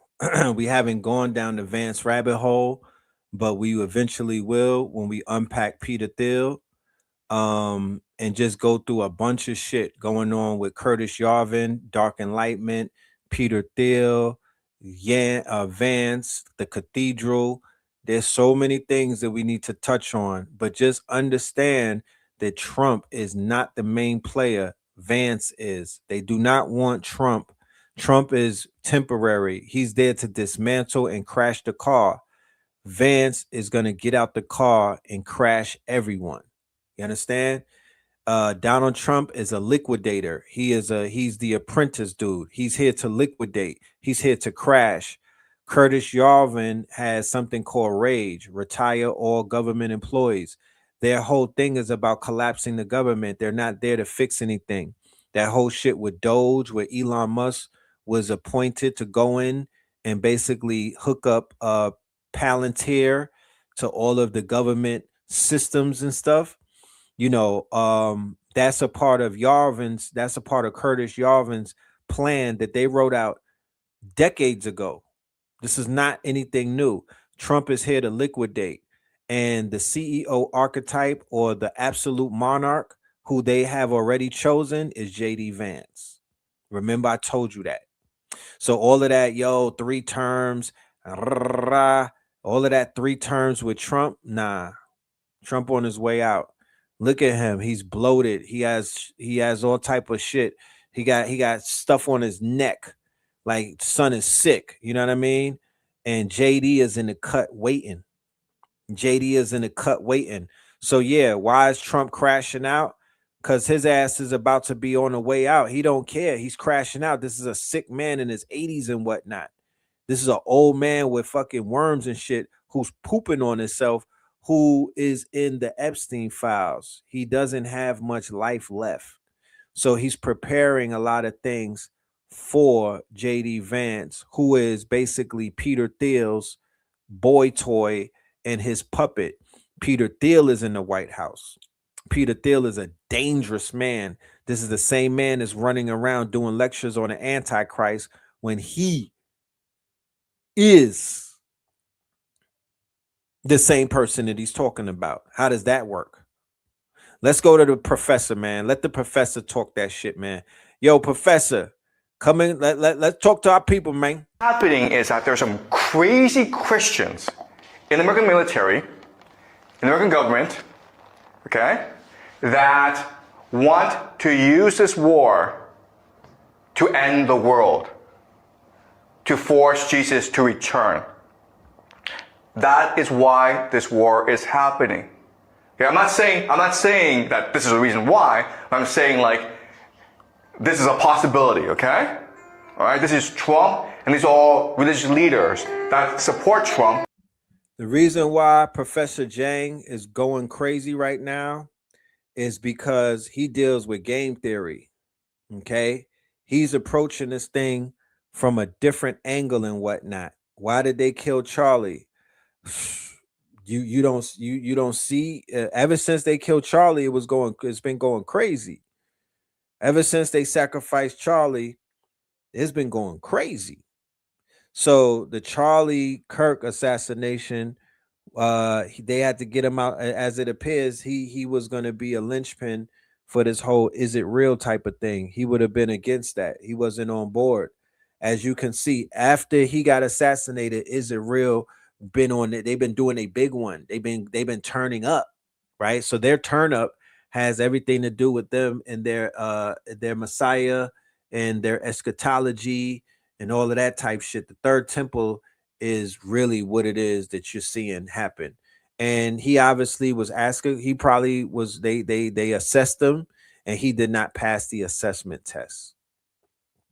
He didn't pass that assessment. So he wasn't on board. As you can see, everybody else is on board, even Candace. Everybody's on board. Because they see him as the Messiah. They see him as this great hero who will cause the triumph of Christianity and the return of Jesus. And that's a possibility as to why this war is being fought. Okay? Because quite honestly, there's no other reason. It's hard for me to come up with another reason, okay? All right. So this is something that we will look at as we go along. What is this crap? What is Christian Zionism? Why would they think that this war in the Middle East will cause the return of Jesus? Okay, we'll discuss this later on. But now it leads us to another problem, which is our entire class is on game theory, right? Guys, this is kind of weird because what this suggests is that religion is more important. Okay? So, what's the point of game theory if people don't play by game theory? If they're just religious fanatics? All right? And the answer is this. And the answer is, it's still game theory. But the problem is that what you think, the game that you think they're playing is not the game they're playing. The reward that you think they want is not the reward that they want, okay? We think in terms of material things, okay? So money, resources, power. We think that the war is being fought over these things. And it's not. All right? The grand secret, the grand reveal of the semester, of this course is this. The real power, the real currency in the world is not money. It is human consciousness. Hello. Hello. Or basically attention. Hello. And what have I said on many occasions? I echoed it on Brother Richard's show, and I'm going to continue to echo this sentiment, and it'll spill over into the documentary that human consciousness is the key. Human consciousness is the key. And when you shift consciousness, or when you could control consciousness, or when you can enlighten people's consciousness or wake them up and bring their consciousness on board or online, that is what they fear. So the movement that took place in New York City, the movement that took place really just around the world, because we can't say that New York City, other people woke up around the world and then they got busy and they started to do waking other people up and whatnot. But a movement that started hundreds of years ago, right? I give the credit where it's due. Whatever the hell was taking place in the 1920s was a different type of time, because the influx of information and consciousness, black melanated Moorish consciousness, with Noble Drew Ali stepping on the scene, with Elijah Muhammad stepping on the scene, with Marcus Mosiah Garvey stepping on the scene. There was a bunch of powerful people bringing consciousness to melanated people. And when you look at Black Wall Street, and when you look at all of the people, they had some form of consciousness because they were building cities. They had oil wealth. They had you know what I mean? They were able to arm themselves. They were carrying pistols and whatnot. They knew how. They were bankers. They were lawyers and doctors, and you know what I mean? But the consciousness about who we are and where we came from and our ancient history that was buried, Nation of Islam, Moorish Science Temple of America, then that gives you the Nation of Gods and Earth, then that gives you the Ansar Allah, right? The Hebrew Israelites, One West, and all of that. Yeah, all of that is consciousness. That shit changed when I was growing up. My OGs and whatnot, they were giving us consciousness, street consciousness, or street knowledge is what they called it. They were handing us pamphlets from Dr. Malachi Z. York. We didn't know what the hell we were looking at. We was into the pictures and whatnot because it reminded us the comic books. But focus on sharpening your consciousness, expanding it. Focus on throw your consciousness into the world. Put your consciousness onto the quote unquote, like that is the key. Sharpen your consciousness. Study. Sharpen your consciousness. Your mind is a weapon. Okay? This is it, guys, okay? Once you understand this idea, you understand everything. But this is a hard idea to understand, so I'll need some time to actually explain this, all right? This war is being fought to control the consciousness of the human race. Because it is our So why is we on number 4 of the war report? Why do we do multiple things about Boys R Us? What I'm doing in so many ways, and why am I showing so many different people's different clips of videos? Because I want to show my audience that consciousness has no color. People around the world are conscious. They're waking up. It is a movement. It is something that has been spoken of and written of.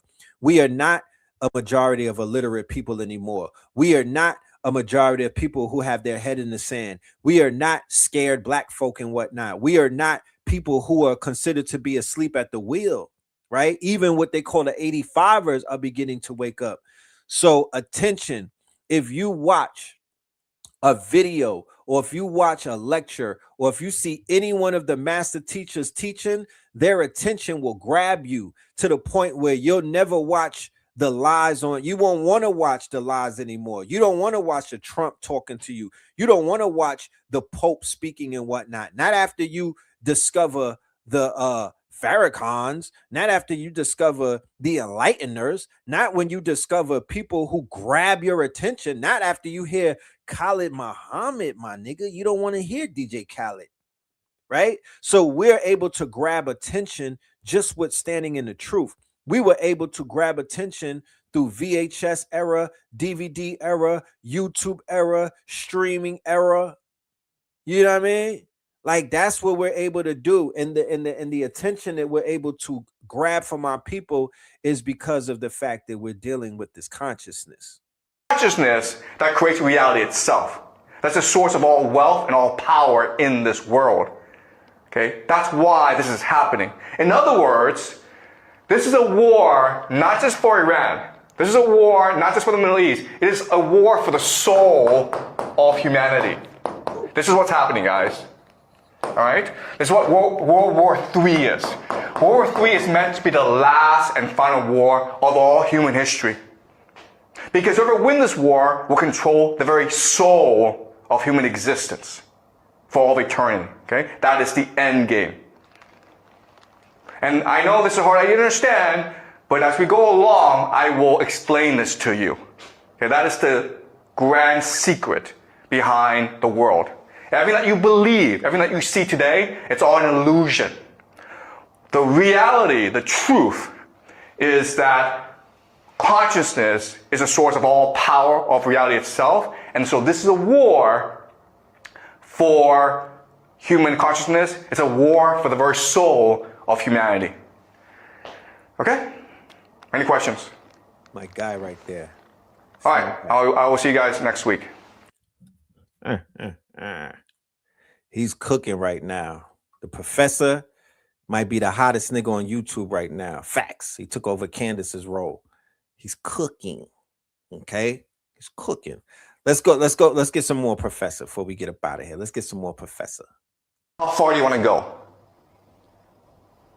And the problem is this. The problem is that the Iranians are Shia, which believes in martyrdom. And you've killed the religious leader, the Ayatollah Khamenei. So they're willing to go very, very far. The big question that people have is, first of all, are the Americans going to use ground troops? Because the only way that you can defeat Iran is by using ground troops, okay? That's a big question we will look at in the next few weeks. Will America send its army? 500,000, 2 million soldiers to topple the government. Okay, that's question number one. Question number two, nuclear weapons. If you're losing a war, would you choose to use nuclear weapons? Okay, that's another big question that we have, okay? Another big question that we have is who gets involved? Because this situation is so dire that Europe, okay, specifically Germany, France, and Britain are talking about entering this war. Now we know from being in school and seeing how the other world wars started and whatnot, as soon as different countries start tagging themselves in and whatnot, we are in the world war. It's not World War III because the world is not involved yet. It is the beginning of a world war, right? It is the beginning, but the minute hats get thrown in the ring, it becomes a world thing.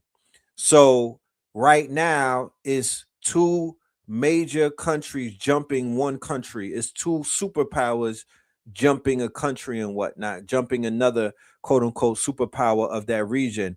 But the minute anybody else gets tagged in, oh man, it's on and popping, right? So that's the line that people are looking at to see if it gets crossed. I'm sure that the markets will reflect when that happens, and I'm sure that the announcement will definitely be made. The way that this conflict is moving at the speed, right? It is a quickening and whatnot. The speed in which this conflict is moving and whatnot, it will tell me that there will be somebody popping off very soon. They're going to be some hats thrown in the quote unquote ring very, very soon. So you have Iran, who is one country popping on about 9 countries right now. They're popping on Saudi, they popping on Bahrain, they popping on Dubai, they're popping on Qatar, they're popping on Is It Real? You know what I mean? Like they're popping on shit right now. Okay, they're popping on shit right now. So we they struck 14 countries. Like, so we basically gonna wait and see what's popping, because when everybody jumps in, that's when you're in the world war. And guess what? If that happens, it is possible that Russia and China will also enter this war on the side of the Iranians. This is World War III, okay? Because of the importance of the Strait of Hormuz, because of the importance of the Middle East, everyone has to get involved at some point. All right, let's continue. Okay, so again, there are American bases all over the Middle East. And originally, these bases were established to protect them from basically their own people. Okay? These are monarchies that were imposed on these nations by the Anglo-American Empire, the British first, and then the Americans came to support these monarchies. And so they provide defense. But then you're like, wait a minute here. I mean, didn't we just say that these American bases can't actually defend these people, that they're exposed? And the answer is, yes, that's true. But remember that the American military was built during the Cold War. Okay? And the Cold War was a war between the Soviet Union and America. And so the Cold War was defined as something called MAD, mutually assured destruction, because both had nuclear weapons, okay? So they didn't really go to war against each other. And so in other words, these bases aren't really meant mutually assured destruction. Let's just remember that term, MAD, mutually assured destruction, meaning that if you push the button on me, I'm gonna push the button on you, and then we'll have a nuclear winter, right? Basically, the Samson option that they are going to destroy, they'll say that we didn't just destroy everything, kill them all and let God sort them out. To defend these nations from other enemies, they're really meant to impose American authority in the Middle East. Okay? And it's the idea of this. It's the idea that empire, it is really a image. It is a hallucination. It's just an idea. Empire is it's an aura of invincibility and invisibility, okay? If you fear it, then you obey it. But it's not really designed to fight a war, okay? And so that's why we have this absurd situation. And because there are so many bases in the GCC, that gives the Iranians the perfect pretext to attack them in order to destroy the GCC economy, which will destroy the American empire, right? All right, so this is how the war is shaping out, okay? So the red is the Israelis and the Americans. The yellow are the Iranians. And as you can see, the Iranians are attacking everywhere. Primarily Israel, Okay? But also, as you can see, a lot of focus on Bahrain and Qatar. And again, the intention is to destabilize the economy and the government. Okay? It's to try to get as much instability as possible. All right? Okay, and as you can see, the Americans and the Israelis are focused on Tehran. And so the Americans and the Israelis use something we call shock and awe. Remember we talked about shock and awe? Shock and awe is they debuted shock and awe in 2003. Going back to what I was saying, I remember exactly where I was at when the war started, and I witnessed the shock and awe, and they went in for the decapitation strike in Iraq. I remember that clearly, right? I remember that clearly. And the very idea of shock and awe is you decapitate the enemy. You cut off the head, the body will fall down, okay? The problem, though, is, again, the Iranians see this as a religious war. And so the Iranians have announced total war. Okay? And so that's what they announced. They announced total war. They announced total war. That's what Iran announced after they knocked off the supreme leader. They said total war. So what this means is that right now, command and control in Iran is decentralized. There's no one person telling everyone what to do. Every region has its own orders, has its own strategy. And so if you knock out Tehran, everyone else keeps on going. So if you take off the head, it doesn't change anything. Okay? But unfortunately, the Israelis and the Americans use this as a military doctrine. Military doctrine just means how you design your military for what purpose. And so even though the Americans seem like an invincible army, they are not equipped to fight a 21st century war against drones, against destabilization, against religious fanatics. Okay, they're just not. All right? But unfortunately, because of military doctrine, they're going to keep on attacking Tehran. So do you see why Pete Hegseth and all of them are telling the troops that this is a holy war? Do you see why they have troops complaining, right? Let me pull up that clip real quick. Hold on, Professor. We'll be right back. Do you see why they're complaining about the quote unquote war and it being framed as a holy war? Is that the history that we've been taught about evolution, about the development of humanity? Right. If World War III happens in the next few years. Let me see if I even have that video where the soldiers are like, yo, they want us to go to holy war, and I ain't even holy, right? You got people that are not even holy, and they're like, yo, they're talking about a holy war. I didn't sign up for this shit. I signed up to get a Dodge Challenger and a free home. I'm in the army, and they talking about holy war. And what the fuck? Now, the great irony of all this is that the Iranians who would be most supportive of regime change, are actually in the cities because they are educated, they're progressive. The people who are most fundamentally against you, will fight you to the death, are religious fanatics, the Shia militants living in the rural areas. Okay? So this is a really silly thing where you are actually destroying those who will most likely support you, and you're leaving alone those who are most likely to commit jihad against you. All right? Yes, yes, yes. The professor. The professor.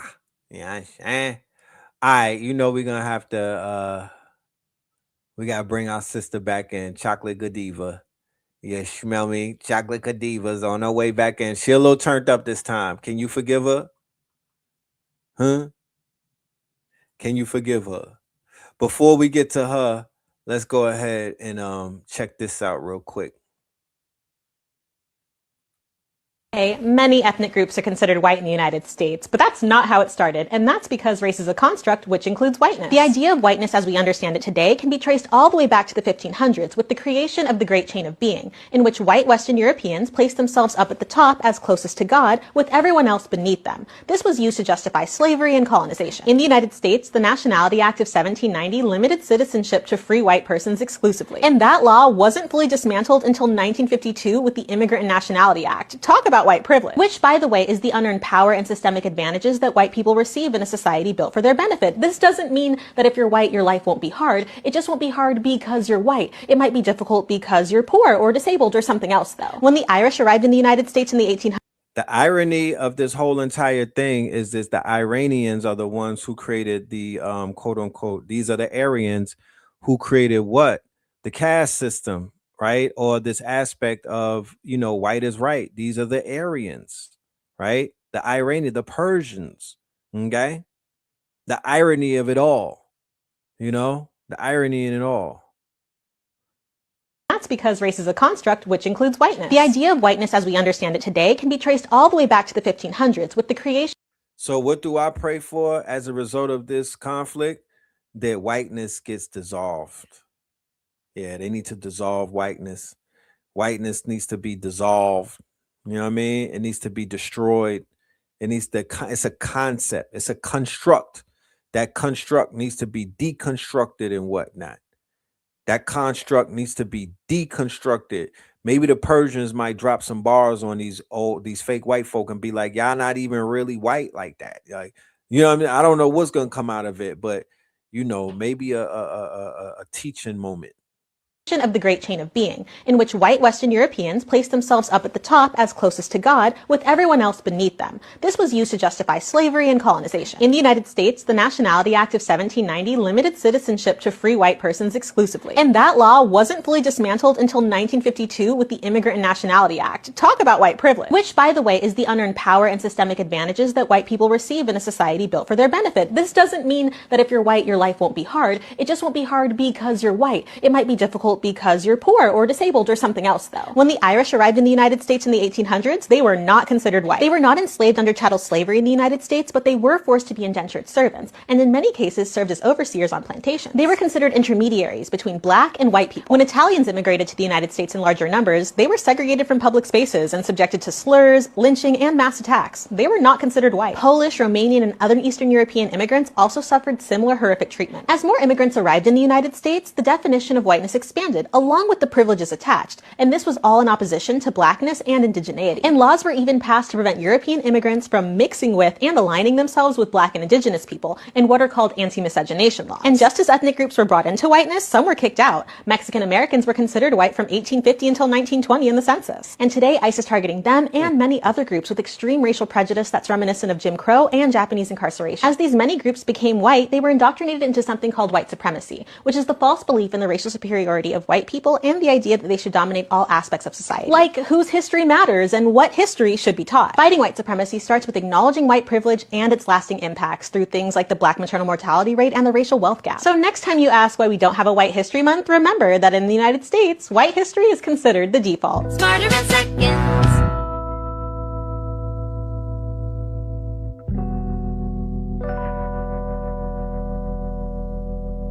This is what it feels like. This is what it feels like.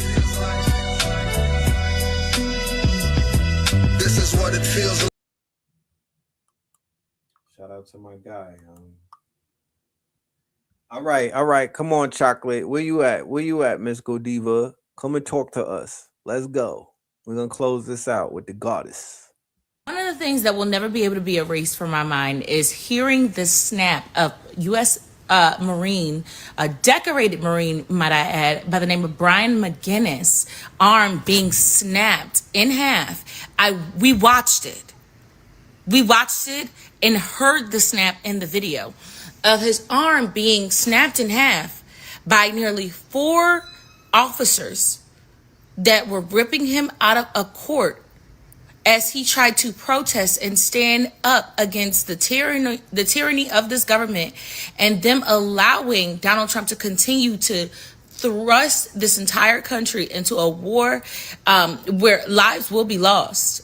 Lives have already been lost. Well over 600 United States soldiers' lives have already been lost for war that has nothing to do with us. I will never forget the snap of a bone thanks to them. And we watched as Montana's Republican Senator Tim attempted to intervene, not to even so much as help that decorated war veteran, not to de-escalate the situation, but to aid the other 4 gentlemen who were ripping him and pulling him apart after his bone broke. We all heard it. You could hear the people in the background screaming, a U.S. Senator just broke the arm of a Marine. As Brian's hand got jammed in the door, and he, along with several other members that were sitting inside of there, were screaming, hey, his hand is actually stuck. He's not holding on to the door. His hand is stuck. It's jammed in between 2 doors. He couldn't even so much as get it out, and they continued to yank him even after noticing his hand was stuck. That is one thing I will never, ever be able to forget. That the Epstein party, I'm not calling them the Epstein class, the Epstein party was so dedicated to hiding or trying to hide and cover up the fact that they like to kill and eat kids. They like to grape people. They like to support a statehood where they can pretty much breed that environment and continue to kill kids and consume their skin and organs and all other types of things. Make utensils out of their bones. They would rather put billions of people's lives globally in danger just to uphold the world where they get to continue to eat kids, kill kids, destroy other people's homes, and steal from them. They are quite literally holding their own country and their military hostage just to uphold that. These are some. So in terms of soldier morale, that scene that took place yesterday might have been the that was the straw that broke the camel's back. People in uniform, if they saw that, servicemen and women, and they decide that they still want to ride out with Pistol Pete and all of them, man, they need to get their brains checked, because that would be enough for me to say, oh yeah, this ain't gonna end well. This is not gonna end well. This don't look like none of the movies that I saw that ended well. This shit look like a horror. It don't look like it's finna end well. It's starting off bad. You know, it's starting off bad. So if y'all watching this and you got your fatigues on, my G, you might want to go just listen to some Wu-Tang, do some push-ups, and put that rifle down, because it ain't, man. Stories that we will definitely never be able to forget. But I also would like to make it perfectly clear that we have numerous opportunities to be able to stop all this happening. The most disappointing of this is seeing how many regular, everyday public citizens either are sitting back and just allowing it to happen, or are participating in helping them to keep this reality going. And they knew before they started this, before they came out with it, before they went public with everything, they knew that a lot of y'all were too pussy to even stand up and say something or to fight back. They knew it. In fact, they counted on it. Their entire plans were circulated around it. It depends on a lot of y'all being too pussy to stand up and fight back. A lot of y'all aren't sorry that you voted for a pedophile because you were brought up in that environment. It was taught that it was normal to you. And your parents sold you, your siblings, and your emotional, physical, and mental safety so they can get a few dollars, and told you that it was worth it. Because as long as they had the opportunity to build generational wealth, they would do that. And they would do so on the backs of your psychological and sexual safety. That's why they knew it would work for them. Seeing how many people who outnumbered The amount of officers in that court but stood there in awe with their jaw on the floor and just watched it happen. And only one person spoke up after his bone broke. That tells me everything I need to know. That a lot of y'all are nothing more than talk. Nothing more than, that's it. Because you had an opportunity to do what was right. Stand up and fight back and stop that interaction from happening. Hey, because the soldier's main words was, we don't want to fight for Israel. That was his words, and they broke his arm. He said, we do not want to fight for Israel. You feel me? That's what he said. And they jumped him in a way. It's like, my man, I mean, what type of indoctrination spell do Shabbat Shalom have on these people? Like, real talk. They can't be blackmailing everybody. The fuck? don't do that. Hey, you broke his arm. Get off of him. A lot of y'all, at least 6 of y'all, could have gotten up and intervened and gotten to those officers before they were even able to draw a weapon. A lot of y'all would have been able to do that. This ain't the blame game. Those are facts. No one's blaming you because, of course, y'all didn't participate in breaking his arm, but you damn sure didn't help. We studied the bystander effect in psychology, and I remember the entire time thinking to myself as we studied those cases about them hearing a woman in a courtyard being raped, and she's screaming at the top of her lungs in the middle of a courtyard in the middle of New York, and there's hundreds of apartments that face that area, how she could be raped and slaughtered, and no one stands up and says anything. No one does anything. And it's broad daylight when this happens. That's what I studied in psychology, the bystander effect. And I remember thinking to myself, there's no possible way. There's just no possible way. Like, nobody said anything. No one called the police. No one went out to help her. No one went to check. No one went to their windows to look to see what's going on. And we just watched it in real time. Pathetic. Sad. Disgusting. And the number one reason why I will continue to fight every single day, because I'll be damned if this is the world that my child has to grow up in. I'll be damned. I'll be damned. A lot of y'all just stood there and watched and was just thankful that it wasn't you. Not realizing that you sitting there watching doesn't mean that it can't happen to you. In fact, it means you're probably going to be next if you try the same shit. This is the country that we're living in. This is the world that we're living in right now. But I, for one, I refuse. I refuse to live in that kind of world. If you see something, do something. Don't just say something. Get up and do something. Understand that it only takes one person to fight back for it to spark a light in everybody around you to start fighting the fuck back. And then unfortunately, in Brian's case, y'all failed him. This country failed all of us numerous times, even after seeing the truth and knowing the facts. There's no doubting this moving forward. There's no doubting moving forward what their intentions and motives are. There's no doubting it. There's no scraping it under the rug. There's no nothing. So when it happens, and it will, when they are all forcibly removed from their positions, because it's only a matter of time. When it happens, know that there will more than likely be no mercy. No. There will more than likely be no pause, no chance to talk it out. There will be no mercy. The same level of mercy that you extended to the American citizens and the people that were hurt by the Epstein party is the same amount of understanding that you will get back. There's no reason for me to be angry and upset because I know what's coming. They know what's coming. They know, which is why they were more than willing to allow that footage to be released to try and scare you back into place. They know what's coming. And they know it's only a matter of time before it does come. The timing of all of this happening after we have all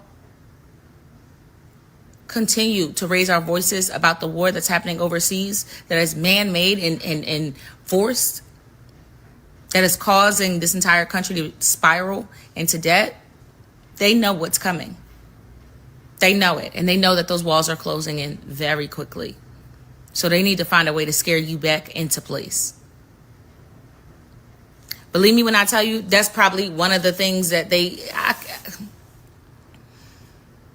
you were questioning if whether or not that was a setup, including his arm being broken, you're thinking the right way. They know what's coming, and they know it's inevitable, and they know it's only a matter of time, and that it's more than likely going to happen a lot sooner than they speculated. Yes, indeed. Thank you, Chocolate Godiva. Ladies and gentlemen, I'm going to drop this right here. This show is coming to a close. We are winding down. I want to say thank you to everybody in the building for supporting this platform. We're going to continue to bring the news to you, raise the consciousness, wake the people up, and challenge the mainstream narrative. That is what we are here for, and that's what we do. Shout out to everybody that I put up there, all of the clips that I played, my journalism crew. You know what I mean? They out here catching alley-oops for me and whatnot, and I appreciate that. Coming up next Tuesday, ladies and gentlemen, we have a special event in Atlanta called a Techno Bowl.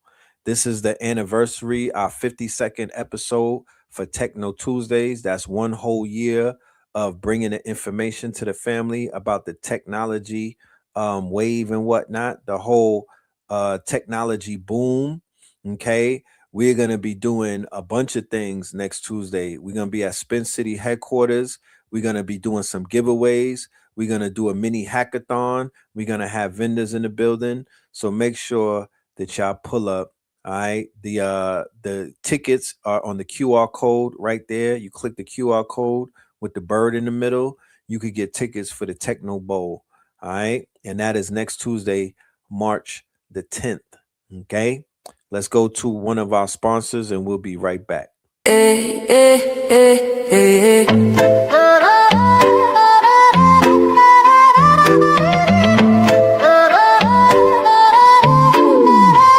VCL in my cup, I'm feeling boss. 21 flavors powered by Skim Moss.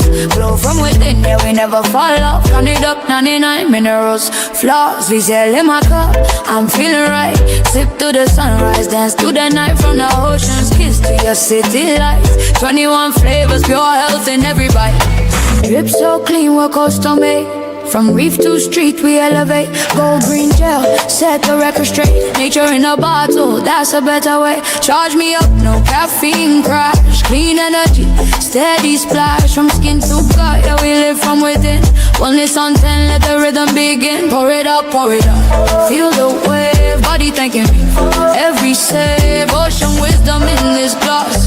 We sell magic, see moss. They sell in my car, I'm feeling boss. 21 flavors powered by CMOS. Flow from within, yeah, we never fall off. Count it up, 99 minerals, flaws. Island breeze in the city maze. We're mineral rich in 1,000 ways.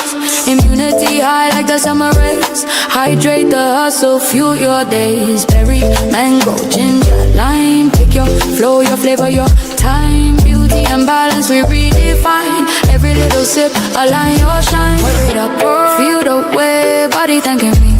Every step, ocean wisdom in this glass. We sell magic, see moss. We sell in my car, I'm feeling boss. 21 flavors powered by CMOS. Flow from within, yeah, we never fall off. Count it up, 99 minerals, flaws. From the coral choir to the heartbeat drum. Roots run deep where the wild tides hum. Real ones know where the glow comes from.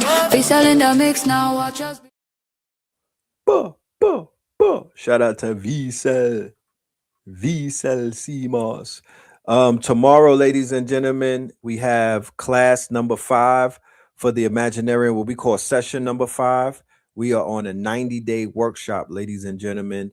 90-day workshop for our AI workshop. This is the Imaginarium, all right? The Imaginarium, blueprints in the planetarium.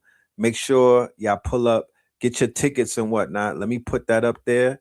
Boom. The QR code for the Imaginarium is there for anybody that wants to be a part of what it is that we're doing. Let's go to a commercial real quick.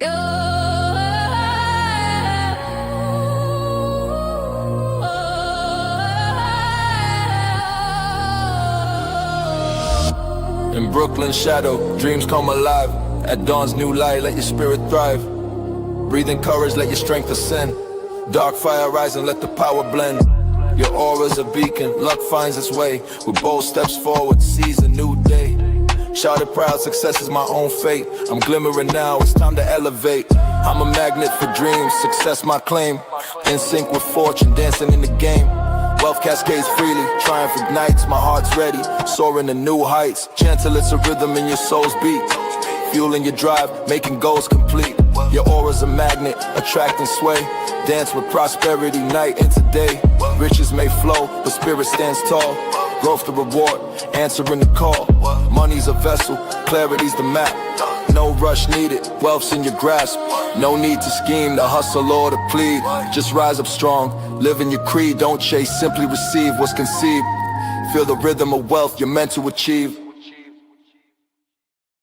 Yes, indeed. Yes, indeed. Tomorrow, 8 p.m., Imaginarium, only on Zoom. Pull up and be a part of history. We are over there making history. We are making mini movies, music, comics, toys, you name it. The Imaginarium is the place to be. So our imaginations could run wild. The best nation is the imagination. With that being said, ladies and gentlemen, I will see you. I believe that I have something coming up tomorrow about DARPA. I have a special guest. We will make that announcement when we put the flyer up. Look out for that. You know what I'm talking about? That's going to be very informative, chock full of information. Look out for Saturday Night Live, Sacrilegious Sundays. Shout out to Blue Pillar and the family. All right, 1,000, y'all. Stay dangerous. Vegas and crypto, diamonds is dancing like they up in disco. You niggas in fist pump, you stay up and dip low. You niggas stay up and get low. Heard you way up in Frisco, and you say what the heck so. Every player gets snipped nose, acting gay up in Cisco. Might take the day off and play up at pistols, causing chaos and play up calypso. I pause in kitchens and caused addictions. I pause prescriptions and cause inflictions. Lil Bixby playing in stores and bricks and on the dark web. You gotta pause every door's cause encryption. Tesla engines, pause the pistons. I seen every floor I leave sore enlisting. Enlist for that action, they sponsored the Bronson. They was hooked on that shit like Johnson and Johnson. That freeway, Ricky Ross, straight out of Compton, straight out of Bumpton. Red on blue, violence in the land. The projection of the will, the perfection of the kill, the reflection of the pills. I'm a frontline soldier, I'm no doja. These crystals not for focus and crypto. Diamonds is dancing like they up in disco. You niggas in fist pump, you stay up and dip low. You niggas stay up and get low. Heard you way up in Frisco, and you say what the heck so. Every player gets snips now, acting gay up in Cisco. Might take the day off and play up at pistols, causing chaos and play up calypso. Hickory dickory down, hit a lick, put the sticky in the box. When the blicky get hot, lick off a shot. Heavy in the pedal, we slip off a knot. Heavy in the ghetto, they crib walk a lot. Crib walk the crypto, lift off the stocks. Drips off the crystal and pots. Disco rods in the blocks on my chain from the crystal shop. In the light there, lift off the rock. Toe from the right chain on my block. White paint on my socks. White paint on my socks. Hickory dickory dock. Hit the lick, put the sticky in the box. When the blicky get hot, lick off a shot, we lick off a shot. Vegas and crypto, diamonds is dancing like they up in disco. You niggas in fist pump, you stay up and dip low. You niggas stay up and get low. Heard you way up in Frisco, and you say what the heck so. Every player gets snips now, acting gay up in Cisco. Might take the day off and play up at pistols, causing chaos and play up calypso.